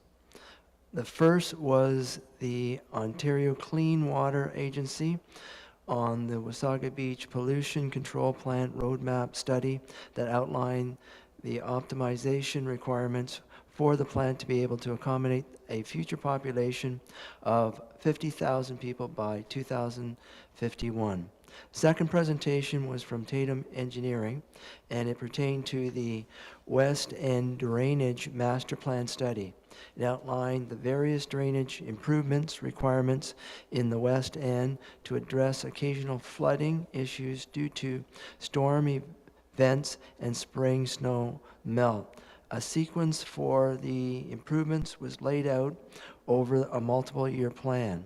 Finally, the community service section is recommending that council approve an unbudgeted expenditure of up to $10,070 for a facility rentals and additional staffing related to the Oakview Wood Summer Camp. Registration review surplus will fully cover these additional summer camp related expenditures. Your Worship, on behalf of the Community Services section, I ask Council to approve the recommendation in this report. Thank you. Thank you. Are there any questions of Councillor Kinney's report? Okay, we'll move on to Public Works. Councillor Watson. Thank you, Your Worship, and I would also like to thank my co-chair, Councillor Foster, for hosting that part of Coordinated Committee, as I wasn't sure of my internet connection that day.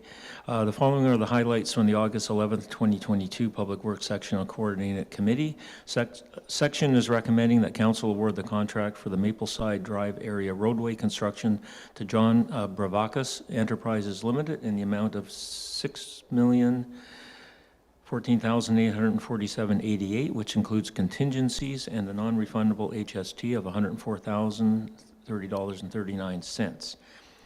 Section is recommending that council award the contract for the digester conversion and replacement of aeration systems at the wastewater pollution control plant to BGL Contractors Corp. in the amount of $1,395,200, including contingencies excluding HST. Section is recommending that council award the contract for the supply and delivery of 2 new transit vehicles to Gerardin, Ontario, in the amount of $307,998, excluding HST. On behalf of the Public Works section of Coordinated Committee, I ask that council approve the recommendations in this report. Okay, thank you. Any questions of Councillor Watson? Seeing none, moving on to Development Committee, Councillor Foster. Thank you, Your Worship. The following are the highlights from the August 11th, 2022 Development Service section of Coordinated Committee. Committee is recommending that Council receive for information the report on site plan application SP05-21 for a proposed 2-story, 6-unit rental building at 21 Poplar Glen Road. The application is currently being reviewed. Committee is recommending that Council receive for information the report on the site plan application SP01/22 for a proposed new elementary school from the Simcoe County District School Board and the Sunnydale Trails subdivision at 42 Union Boulevard. The application is currently being reviewed as well. On behalf of the Development Services section of the Coordinating Committee, I ask that Council approve the recommendations in this report. Thank you. Okay, thank you. Any questions of Councillor Foster? Okay, seeing none, we'll go to General Government, Deputy Mayor Bray. Thank you, Mayor Byfolchi. The following are the highlights from the August 11th, 2022 General Government section of Coordinated Committee. Section is recommending that Council establish and appoint members to the Joint Compliance Audit Committee for the 2022 Municipal and School Board election with participating municipalities within the county. Section is also recommending that Council receive the 2021 Statement of Development Charge Reserve Funds for information. Section is recommending that Council approve an unbudgeted expenditure of approximately $28,274 to be funded from existing programs as outlined in the staff report for the purchase of new banners which will display and help launch the new town branding.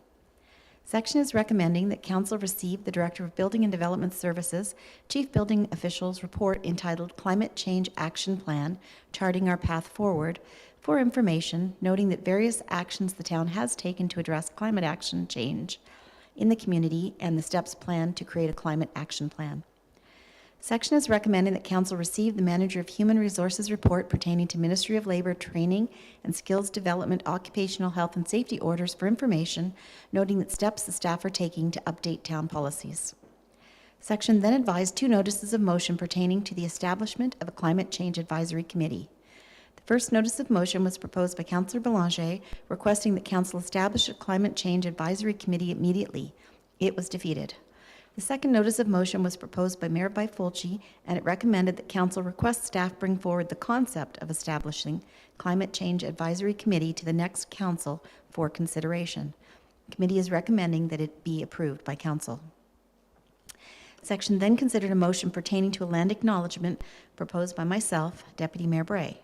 Section passed the motion recommending that the Council of the Town of Wasaga Beach introduce a land acknowledgement to be read at all Wasaga Beach Council, Committee, and Advisory Committee meetings, and further that the Communications Department assists with the appropriate wording to be introduced by September 2022. Section then went into closed session to discuss the security of property of the municipality pertaining to the beachfront properties. It then came out of closed session with a motion to receive the report from the CAO provided in closed session pertaining to municipal property negotiations for information. On behalf of the General Government Services section of Coordinated Committee, I ask that the Council approve the recommendations in this report. Thank you. Okay, thank you. Any questions? Councillor Belanger? Thank you, Mayor Byfolchi.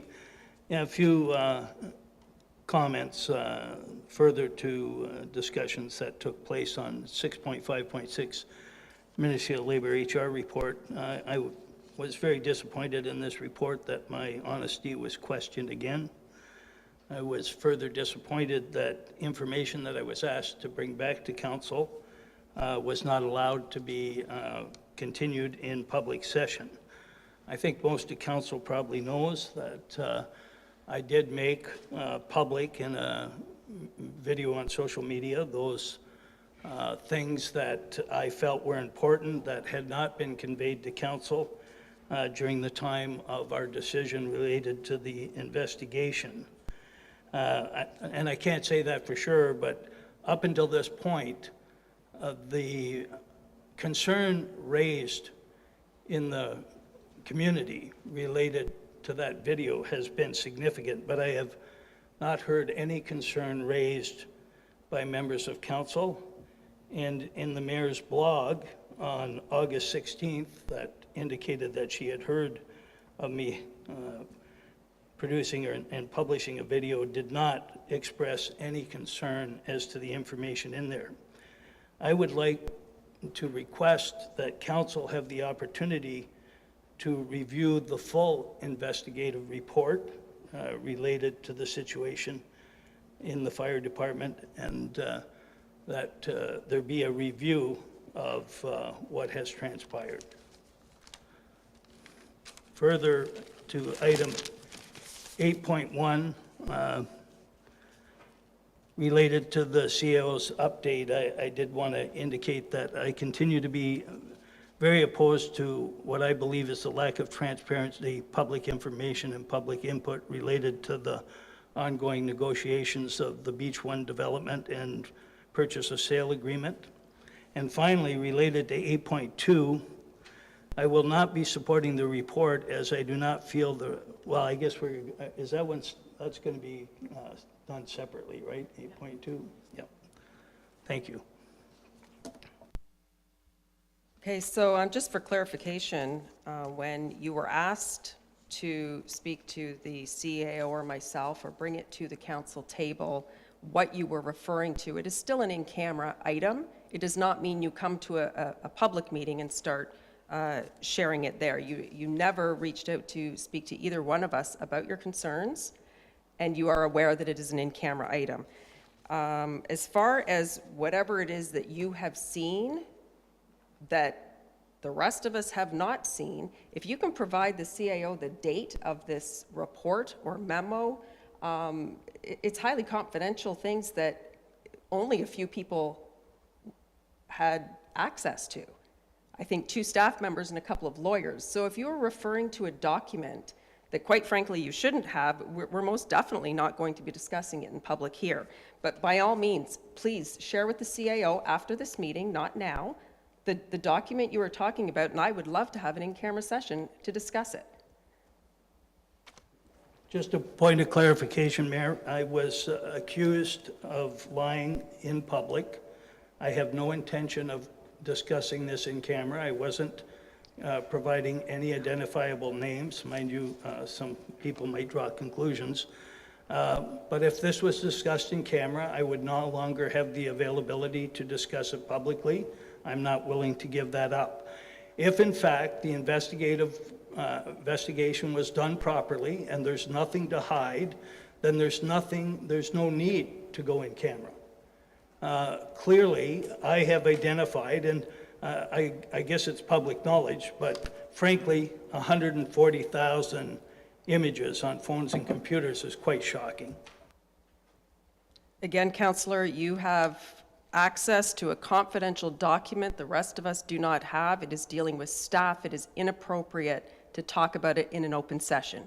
If you want to talk about it with council members and not just do it for the public to see you doing it, by all means, let the CAO know what document it is you have, and we can arrange for an in-camera meeting. Any other questions or comments about this? Deputy Mayor Bray. Just a comment that when Lise, the purchasing procurement lawyer, spoke with us today, she was very clear that the new purchasing policy keeps council at the policy level and it keeps staff at the procedural level. So if we've given the policy to our staff, then HR, purchasing, building, planning, whomever, it's their responsibility to look after the procedure. So I'm quite happy with things that have been handled the way that they were. Thank you. They were handled appropriately. Councillor Foster? Your Worship, it may be a point of order here that at the last meeting we did ask to see that item in camera to which the response was, and just now, was very similar to, I don't want to give up my right to do it in public. But if it is an item that qualifies under in camera, there is no right ever to discuss it in public. HR issues, along with certain other things, qualify for in camera. So the fact that you may or may not have a confidential document does not allow you to say, I'm not going to go in camera, but I want to discuss it in public. If it is an in-camera item, it must be discussed in camera. That's my comment on it, and I believe Councillor Belanger just said he didn't want to give up his right to discuss it in public, and it's not really up to his interpretation of what's in camera. The Municipal Act is very clear where we can go in camera and where we can't. Thank you. And I will further add that this council only received one confidential document regarding this matter, written by the CAO, and the things that Councillor Belanger has been saying publicly is not from that document. It is from another document that he should not have access to, so we are not going to discuss that publicly. The rest of council hasn't even seen it. So again, by all means, reach out to the CAO. We have a motion here that council receive the coordinated committee reports of August 11th, 2022 as circulated and approves all actions contained therein. A mover and seconder, please. Councillor Kinney, Councillor Watson. All those in favor? And that is carried. Next is a motion that council approve the proposed updated whistleblower policy. A mover and seconder, please. Deputy Mayor Bray, Councillor Kinney. Any discussion? Councillor Belanger. Yes, I will not be supporting the report, as I do not feel the recommendations result in a robust whistleblower policy. Current Ministry of Labor orders identified that our town workplace violence and harassment policies required enhancement. Ongoing required annual reviewing were not completed or not documented properly, and required staff training was not being conducted. These situations could certainly result in staff not being well versed as to the process and the rights related to workplace violence and harassment complaint handling. An independent third-party option to report a complaint is very important. On the August 16th blog entry of Mayor Bifulci made public, I quote, "What Joe does not realize that every time he opens his mouth, he gives away his source bit by bit. I am confident the confidential breach will be reviewed and properly dealt with." Firstly, I want to make it clear, information brought to my attention did not come from a town employee. I have no idea of where or how it was acquired, and it was not indicated as confidential. But clearly someone had concerns. Someone in our town had concerns and wanted to blow the whistle. And it certainly appears that the current process does not protect staff from reprisal. The comments in the blog indicate that there could be reprisal. I could be interpreting that, but that it would be dealt with appropriately. The blog entry made mention concerns related to the fact that important information related to the harassment case had not been provided to some members of council. I'm not going to talk about that, but what the mayor does not realize, that every time she opens her mouth, bit by bit, we learn more about her. Finally, non-disclosure agreements should not be allowed in harassment complaints and should be revoked retroactively by the town. And that is a growing movement across the country, actually. Thank you. Can you shut your mic off, please, Councillor? I stand behind everything that I've said in the blog, and when I say that it will be dealt with, I am confident that our CAO will be looking into the matter. If we had a breach from our HR department, that there is something out there floating around that someone managed to just give to you that the rest of council is not aware of, then we do need to know about that. Mr. CAO, did you have anything to add to what the councillor has said? I think there was an inaccuracy in the one statement for sure. Thank you, Worship. it's very troubling that a confidential document is circulating in the public and that it continues to be commented on in open session. As was indicated, I have not been provided a copy of the document by Councillor Belanger's references. You know, I think I know what document it is, but it was a confidential document that was part of the investigation. So it's just very, very troubling. The comments that he's just made, I'm not entirely sure how they're related to the whistleblower policy. We already have policies in place with respect to whistleblower, has been indicated in previous reports in our employee code of conduct. There's already policies in place to deal with these types of situations. So that wraps. Deputy Mayor Bray? Yeah, just wanted to comment that the County of Simcoe brought forward a fraud and wrongdoing policy in 2020. It's much simpler, but it certainly has the same intent, so I will support this policy moving forward. Thank you. Councillor Watson? Thank you, Your Worship. I won't be supporting this either, and it's basically because I was happy with the way it was presented the first time around. I see the wording now. To me, it's if I read the last paragraph before the conclusion, it talks about the timeliness of reporting is critical to the town's ability to investigate and respond appropriately. If a longer timeline is established, it may create a situation where a whistleblower refrains from reporting knowledge of a misconduct in a timely manner, which may inhibit the town's ability to effectively investigate the matter. So it seems a little open-ended to me the way it is now, so I can't support it. I would support the way it was with a 10-day period that it was. So that's where I'll stand now. But other than that, I'm happy with the whistleblower policy and that we're bringing one in. Thank you. Okay, thank you. Any other comments? Councillor Wells? I'm also uncomfortable with the open-endedness of it. I think if someone has a reason to file a complaint, and they have every right to do so, there is an obligation to do so in a timely manner. I did find the 10 days a little too short for me personally, but certainly a totally open-ended policy that has no timeline whatsoever is not acceptable to me. So I'm going to, I guess, I'm either going to have to vote against it, or someone's going to have to suggest that it be referred back for another reconsideration, one or the other. But I can't support it as it is here. Open-ended, wide open for ever and ever is not acceptable to me. And, Deputy Mayor Bray? I just wondered if either the CAO or the HR manager could speak to the open-ended, because my interpretation was that that was a result of legal advice, that we changed it from the 10 days to open-ended based on current legal advice.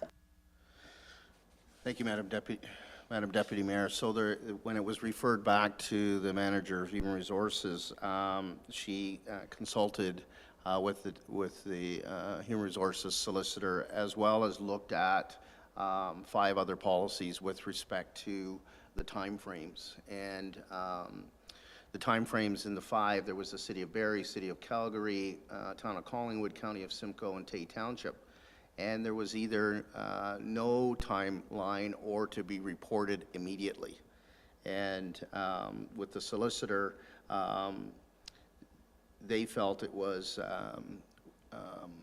reasonable to have language to say to be reporting done immediately. So from that standpoint, that is just a review of those policies. Therefore, that's why the policy has come forward with the language that it has. If council wishes other timeframes, certainly that's something we could take back and look at again, or council could amend today with respect to a time frame. I know that members of council had talked the last meeting about 3 to 6 months. That's up to council. Staff took the report back, reviewed, and then has brought it back for your consideration. Okay, thank you. If memory serves, I think the request was to go back 3 years, and most of us were uncomfortable with that. And I think the 10 days was too short.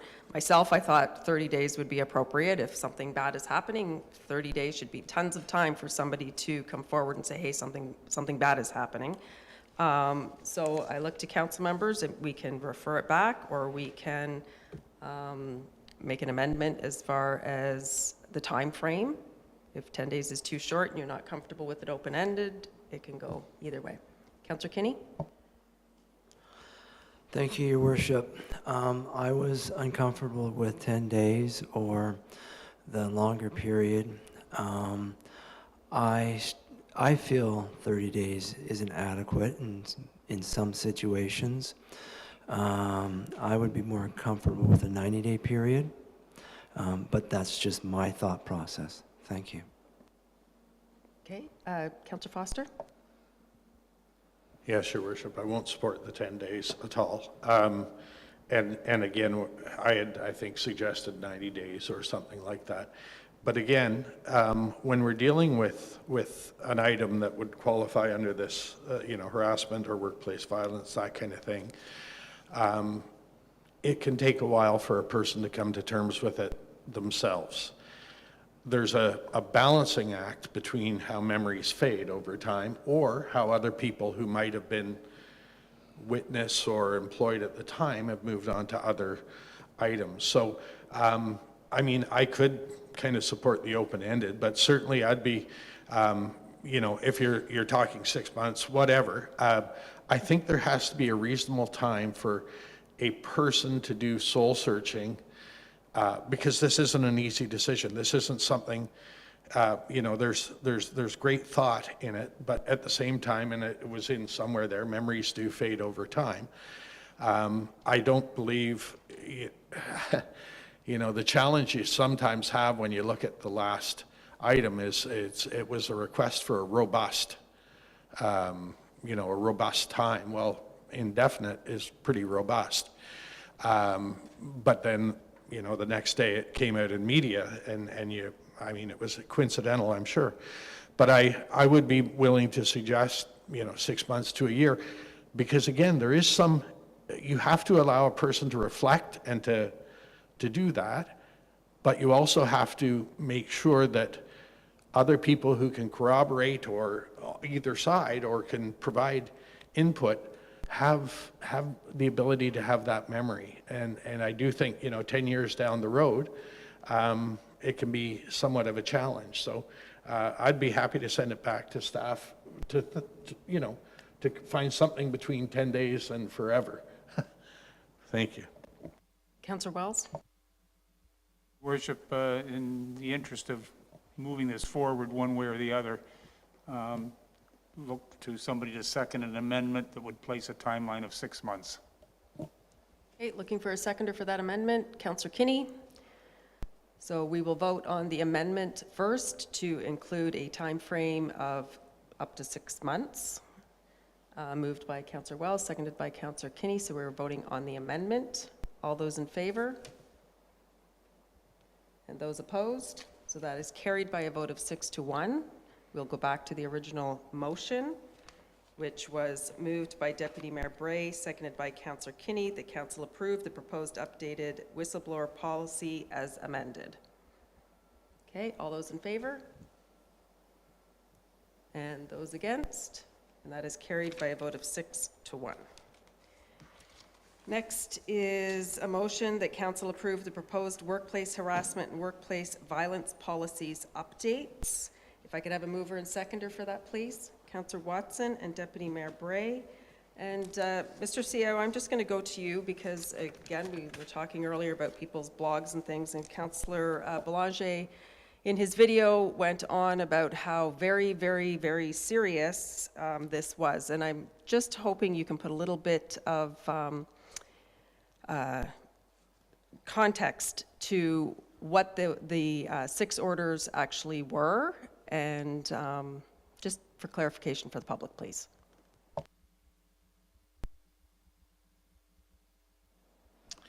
Thank you, Worship. I'm just calling the report up on my computer. So with respect to the the new policies that council is dealing with, the workplace harassment and workplace policy updates. Those came about as a result of a directive from the Ministry of Labor's Training and Skills Development. And when he visited the municipality and had a conversation with our manager of human resources and myself, he commented that our policies, as they currently are quite robust and are effective in terms of dealing with complaints of harassment or violence. However, they had not been updated, and under the legislation, they need to be updated on an annual basis, and there's documentation required for that type of thing. So, as was outlined in an earlier report, there were 6 orders. 3 pertain to the harassment policy, 3 pertain to the violence in the workplace policy. So that was it. I also read out at the last council meeting, at coordinated committee, with respect to the second order that we received. It's significant in the sense that with respect to updating our policies, but it's not as significant or dramatic as what Councillor Belanger is making out to be. They certainly need to be updated, and it's something that we took very seriously as a directive from the Ministry of Labour. We, staff, our manager of human resources, sought and obtained a template policy from the Human Resources Association, which is coincidentally very similar to our current policy, refined it to make it our own, reviewed that policy with our solicitor. Last Friday, our Occupational Health and Safety Committee reviewed it, and now it's before Council for consideration. This was all in keeping with the order that the Ministry of Labour had asked, that we review our policies and we have a new policy in place by August 19th. But if you've gone through it, Your Worship and members of Council, you'll see that there are a lot of similarities in the proposed policy than there is to the existing policy. Language about confidentiality, language about no reprisals, all that language is carried forward from the existing policy into the new policy. So, I'm pleased that staff were able to respond quite quickly, but I think that is because our existing policy and procedures were already well in place. So there are things that come with the new policy, Your Worship, members of Council. One of the obligations is that as the CIO, I have to do a risk assessment, and I've already committed to the Occupational Health and Safety Committee that process will commence immediately. I'll be reviewing the requirements and whatnot with the leadership team next week, and then we'll commence that process. And we will do that annually as required under the legislation. But we're going to do one right away because one hasn't been done in a while. So all in all, I think Your Worship, the policy that's before you is a good policy. It builds on our current policy, and it will satisfy what the Ministry of Labour has requested, that these policies be updated and we do a review on an annual basis. Thank you. Okay, thank you. Councillor Belanger? Thank you, Mayor Byfolchi. I believe there was also an order related to staff training that was also outdated, but I just want to point out, because they're indicating that I'm, indicating this is more serious than what it really is. In the report, it indicated that the updates were from 2010 and 2013. That means they haven't been updated for almost 20 years. Further, the annual reviews, the last dates indicated on the reports were 2016. Now, it was indicated by the CAO that some of those reviews happened but weren't documented. Well, from 2016 to the present, and I think I had previously asked that if they were reviewed and not documented, if council could see the minutes from the Health and Safety Committee when they were reviewed. I think those are pretty significant lapses. And the other thing is, when I had conversation with the Ministry of Labor investigator. He also indicated and made it clear that if an employee is not comfortable in bringing forward a complaint to the employer, there should be an option. And one of the options is to go directly to the Ministry of Labor or an independent third-party individual or organization. And that is not reflected in the updates that have been done. And I think it's extremely important. Thank you. Deputy Mayor Bray? Thank you. Just quickly to Councillor Blanchet, it does actually say that you could file a complaint externally, and it lists the Human Rights Tribunal, the Ontario Provincial Police, as well as the Ministry of Labor. So I do believe it is included in the current policy. My apologies, I missed that, so that's good, that if it's in there. Yeah, no, I do see that. And then the other thing, so as an employer, when I read through the ministry orders, because nobody likes to hear, A, that the Ministry of Labor is on site, and B, that they've issued orders, my understanding is that they were basically administrative, that our policies and our timing and our dates were not up to date. I think particularly many small employers, it happens to us. We get busy doing the job and we forget sometimes to do our paperwork. I'm not making excuses on behalf of the town. But am I fair in my assumption that they were predominantly administrative orders and that the report before us today addresses all 6 of them? I'll look to Mr. Seo to answer that. I also want to point out that we're talking about 6 orders, but they're 3 of the same for each one. Is that correct? Thank you, Your Worship. That's correct. So 3 pertain to the violence in the workplace policy, and 3 pertain to the harassment policy. So that's where you get the total 6. So the terminology administrative order. There certainly was an administrative review, and the inspector's findings pertain to what we've just talked about. So it is the administration of the policy itself, and the administration of the policy. I don't know if they characterize it as an administrative order, but certainly what we've had to do is update our policy, put in place a review measure, and document training, etc. I just want to make a comment, if I may, Your Worship. Deputy Mayor did point out in the new policy how on Section 8 the 3 agencies are mentioned with respect to where an employee could go. In the current policy, the prior policy, it just mentioned the Ontario Human Rights Commission. So that's an enhancement. So now there's the 3, before it was the Human Rights Commission. Okay, thank you. Councillor Watson?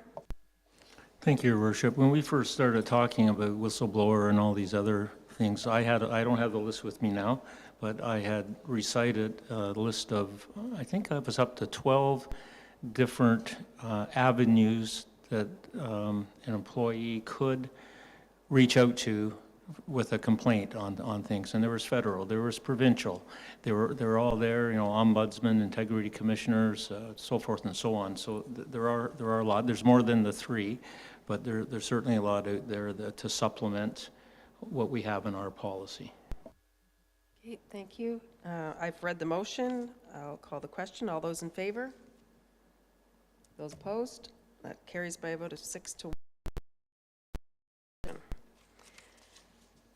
Next is a report from the Clerk's Department. The motion is that Schedule B to Bylaw 2018-98, being appointments to advisory committees, statutory, non-statutory, be amended by removing John Fisher, Ontario Parks Rep, and M. Vittoria, Trainer, Member, and Joel Simpson, Chamber of Commerce Rep, as members to the Healthy Community Network Committee. If I can have a mover and seconder, please. Councillor Foster, Councillor Kinney, all those in favor? And that is carried. Community announcements. We will start at this end today. Councillor Foster. Thank you, Your Worship. I'll ask for a little indulgence here. Wasaga in the summer is truly a magical place, and I've enjoyed chatting this month both with locals and visitors who've been finding relief from the dog days of summer at our beach. Aside from dealing with a variety of inquiries, I've attended a few ribbon cuttings and openings, but again, I'm a little sensitive to those. Earlier this week, a few of us attended the first in-person AMO conference in 3 years in Ottawa. Aside from some amazing speakers, we managed to get 3 delegations with ministers, including the MECP, Education, and the Solicitor General. These are precious opportunities to keep our issues on the table, and I can report that all 3 meetings were productive, and I believe will generate returns in the actual short term. It also allowed us to liaise with peers and from other communities around the province to share ideas and learn from their experiences. One topic that was dealt with in a number of sessions was mental health challenges, specifically from COVID and the difficulties over the past few years. If you're not aware, the impact is just starting to be felt, and the cost to our healthcare system and our population is just beginning to be seen. On that note, I'd like to share some personal thoughts related to the current term of council. As many of you are aware, my wife was diagnosed with stage 4 breast cancer on Election Day in 2018. She began treatment the day after our inauguration. A year later, I was diagnosed with leukemia, and then 8 months after that, we all got to experience COVID and its devastating impact globally. Jill passed away just over a year ago. I provide this background as I have to admit that given these events, I consider myself emotionally broken, and I need to spend time getting my footing stable. Well, I love being a part of being a representative to all of Wasaga Beach, both locally and outside the community.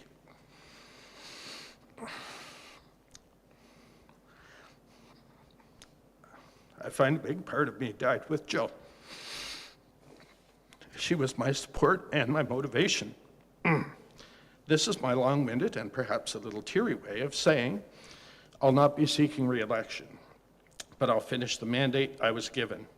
I appreciate the hundreds of people who've reached out, but I think everyone needs to do a personal check from time to time, and in my case, it will not be in municipal politics. I'll continue to advocate for items that are near and dear to me, as that is in my DNA, but at the end of the day, I've come to learn the hard way that life is really too short. I could say a lot of things about what's going on in town recently, but I've been advocating for both kindness and tolerance. Many speakers at AMO talked about the corrosive nature of social media, its lack of integrity, accountability, and unprecedented divisiveness, and the bullying which has resulted in many good people stepping away from municipal politics. I actually consider myself to be among that group. I'll end by saying thanks to the public who've shown faith in me to lead, to the staff who provided professional experience and the background to make the best decisions possible, and to council members I've served with over the years. I can't say we've always agreed, can't say we've ever agreed, but that's okay. To those who will see fit to comment at length for or against my comments here, I say instead go outside. It's a beautiful day. Enjoy the summer because it, like life, is also very short. Thank you. Thank you, Councillor. I consider you one of the good people. Councillor Belanger. Thank you, Mayor Byfoldsy, and David, I hope that your sabbatical away from council is a very healing event for you. Community announcements. This month, we did the Simcoe Pride proclamation. I've been involved with the Jump Start Charity Golf event, and we're very confident that we're going to raise $40,000 to stay within our community and to help our local children. Have been to Jazz in the Park and the Farmers Market a couple of times, the grand opening of the archives, Stonebridge Annual Barbecue and Street Dance, great community, library branding session, Wasaga Beach Climate Action Team meeting as a guest, the Dard Blues Festival fundraiser, the Wasaga Beach United Church dinner, and an affirming ministry committee meeting, which I reside on. Thank you. Councillor Wells. Thank you, Worship. I'll only make two notes. One, well, again, the usual, you have a number of people with concerns, and rightly so. They give you a call, and you try to do your best to resolve them, and so there's been a few of those. The second thing I would mention is the opening of the archives, which for me was a very special day. I'd been advocating for a few years getting the archives moved out of that broom closet at the library and into a proper facility. So for me personally, it was a thrill to be a part of the opening of our new archives. And I can only say our congratulations to our new archives coordinator and to all of those volunteers who have, in a sense, carried the archives over the past 2 or 3 years, and then for all of their work to get it organized and to have it ready for the official opening. It's an amazing task that they have completed and undertaken, and I know they're passionate about the archives, and they will continue to be supportive going forward. And I look forward to the future growth of the archives. I'm looking forward to the day we have to put an addition on the building. Sorry, Mr. CAO. The only other thing I would mention is having been at the AMO conference for the last few days, and as somebody's already mentioned, it was certainly an excellent conference with a number of, again, passionate but knowledgeable speakers. A lot of particular emphasis around things like climate change, like administration, the talk about the strong mayors, but all of it good and all of it relevant to our daily life in this council. Thank you.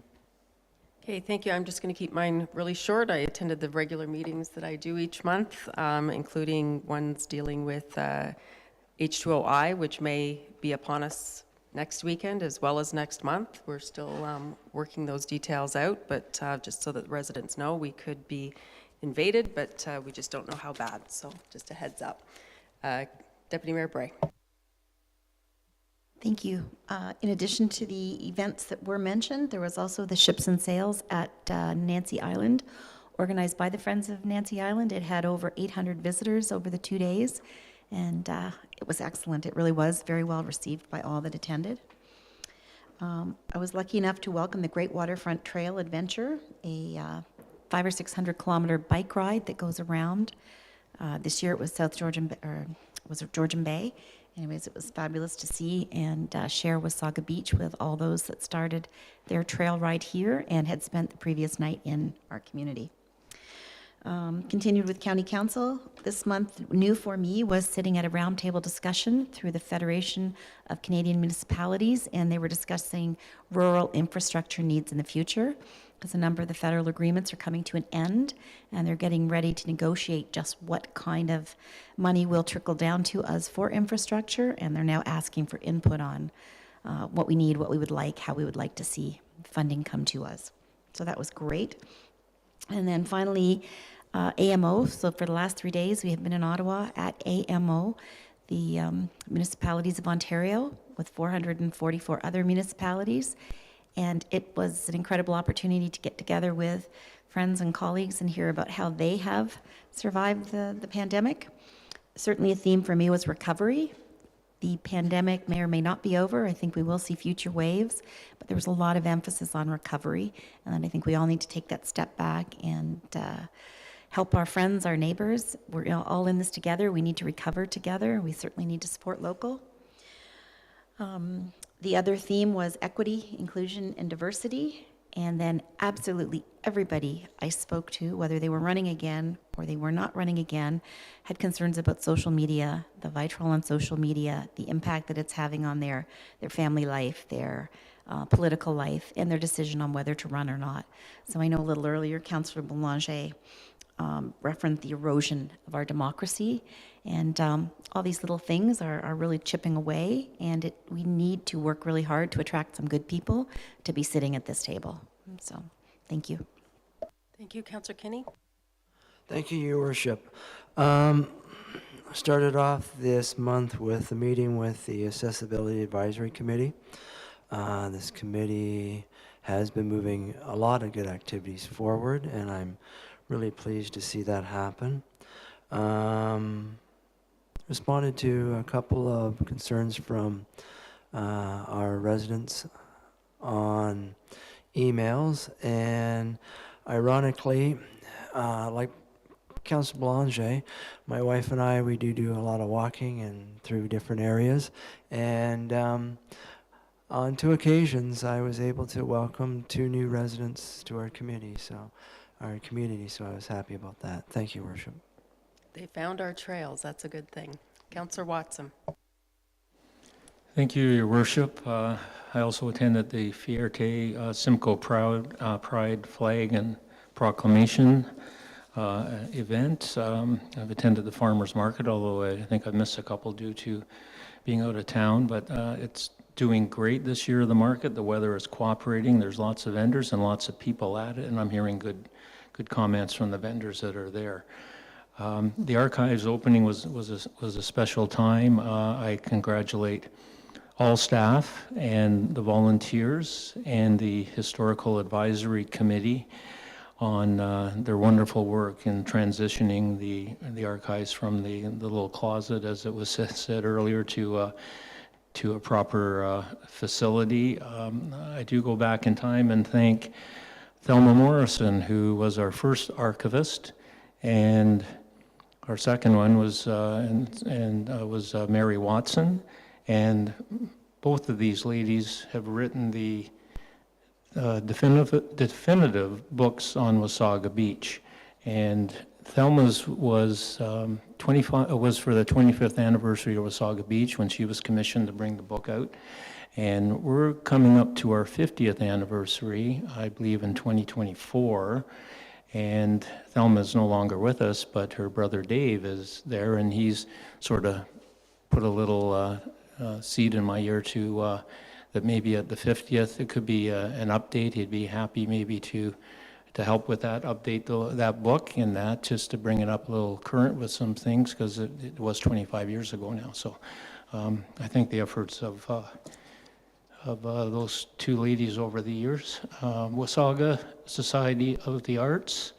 I attended their new show and grand opening for Artistic Forte, an exhibition of local talent. The show was wonderful. It does showcase all of the artists in our community, and all of the work is very well done. I also had the opportunity, along with the Deputy Mayor, of the great Waterfront Trails Adventure, which is a 6-day cycling tour celebrating the major milestone of expanding this trail into Simcoe County. We were able to present medals to the participants. It was really nice. Everyone was camped out there that morning. They're on their bikes. They were sitting at the picnic tables, enjoying the beautiful waterfront scenery and beach area too, our gem of a beachfront area that the Wasaga Beach owns. And it was very nice to see how well that was accepted, and people were really happy to be there on it. And the Ships and Sails program of the last weekend, I wasn't able to be there, but I did notice that 2 of my daughters were involved. We have twin girls, and one of them was in charge of the Voyageur boats this time around, and I saw pictures of her leading a group of younger people on these big boats down the river. And there's also a nice picture that they posted from 1991 of the 2 girls and this year. So it was nice to see. Thank you.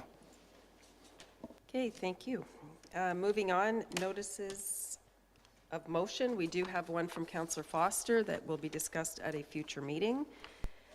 It reads, whereas municipalities are required to have codes of conduct in place for members of council, and whereas municipalities offer training to members of council on the expectations outlined in the code of conduct in terms of their conduct as members of council, and whereas the Ontario Municipal Act indicates that the maximum penalty that a council may impose on a member of council found guilty of violating the code of conduct is deducting 90 days' pay from the offending member.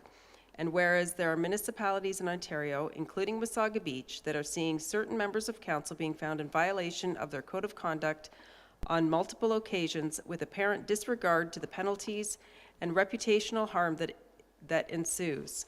And whereas it costs the municipality thousands of dollars more for its integrity commissioners to investigate and render a decision than it ever recoups in lost wages for the offending member of council. And whereas it appears that the penalties are not severe enough to act as deterrent to members of council who act outside the requirements of codes of conduct, and whereas it was recently reported in a national newspaper that bad behavior by members of council is getting worse, and whereas the Association of Municipalities of Ontario, AMO, wrote to the Minister of Municipal Affairs and Housing on February 3rd, 2021, outlining additional options to enforce council member behavior, including the introduction of a range of financial penalties to be applied based on a common framework, leading to the possible suspension for a period of time and ultimate removal from office for serious, willful, and/or repeated significant violations of code of conduct adopted by a municipality. And whereas the province undertook consultation to obtain broad feedback on strengthening municipal codes of conduct, including that concluded in July 2021, be it resolved that the Council of the town requests that the province act on the recommendations from AMO and feedback it received in 2021 and bring forward amendments to strengthen enforcement of municipal codes of conduct for council members. Be it further resolved that this motion be circulated to municipalities in Ontario through AMO requesting their support. So that will come at a later meeting. Motions where notice has been previously given. We have none. Calling of committee meetings, Mr. CAO. Thank you, Worship, members of council. So our first meeting is coordinated committee, which is on September 15th, and that'll be at 9 o'clock in the morning. Our next meeting is the following Thursday, which is committee of the whole. It'll also be at 9 in the morning, and then we have our council meeting for the month of September, which will be September 29th at 2 p.m. Okay, thank you. Next is closed session. Resolved that pursuant to Section 239(2)A and F of the Municipal Act 2001 as amended, the next portion of the August 18th, 2022 regular council meeting will move into closed session to discuss the security of the property of the municipality or local board and advice that is subject to solicitor-client privilege, including communications necessary for that purpose. If I can have a mover and seconder, please. Councillor Foster and Councillor Wells. All those in favor? That is carried. And Madam Clerk, you can let me know when we're good to go.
Open session.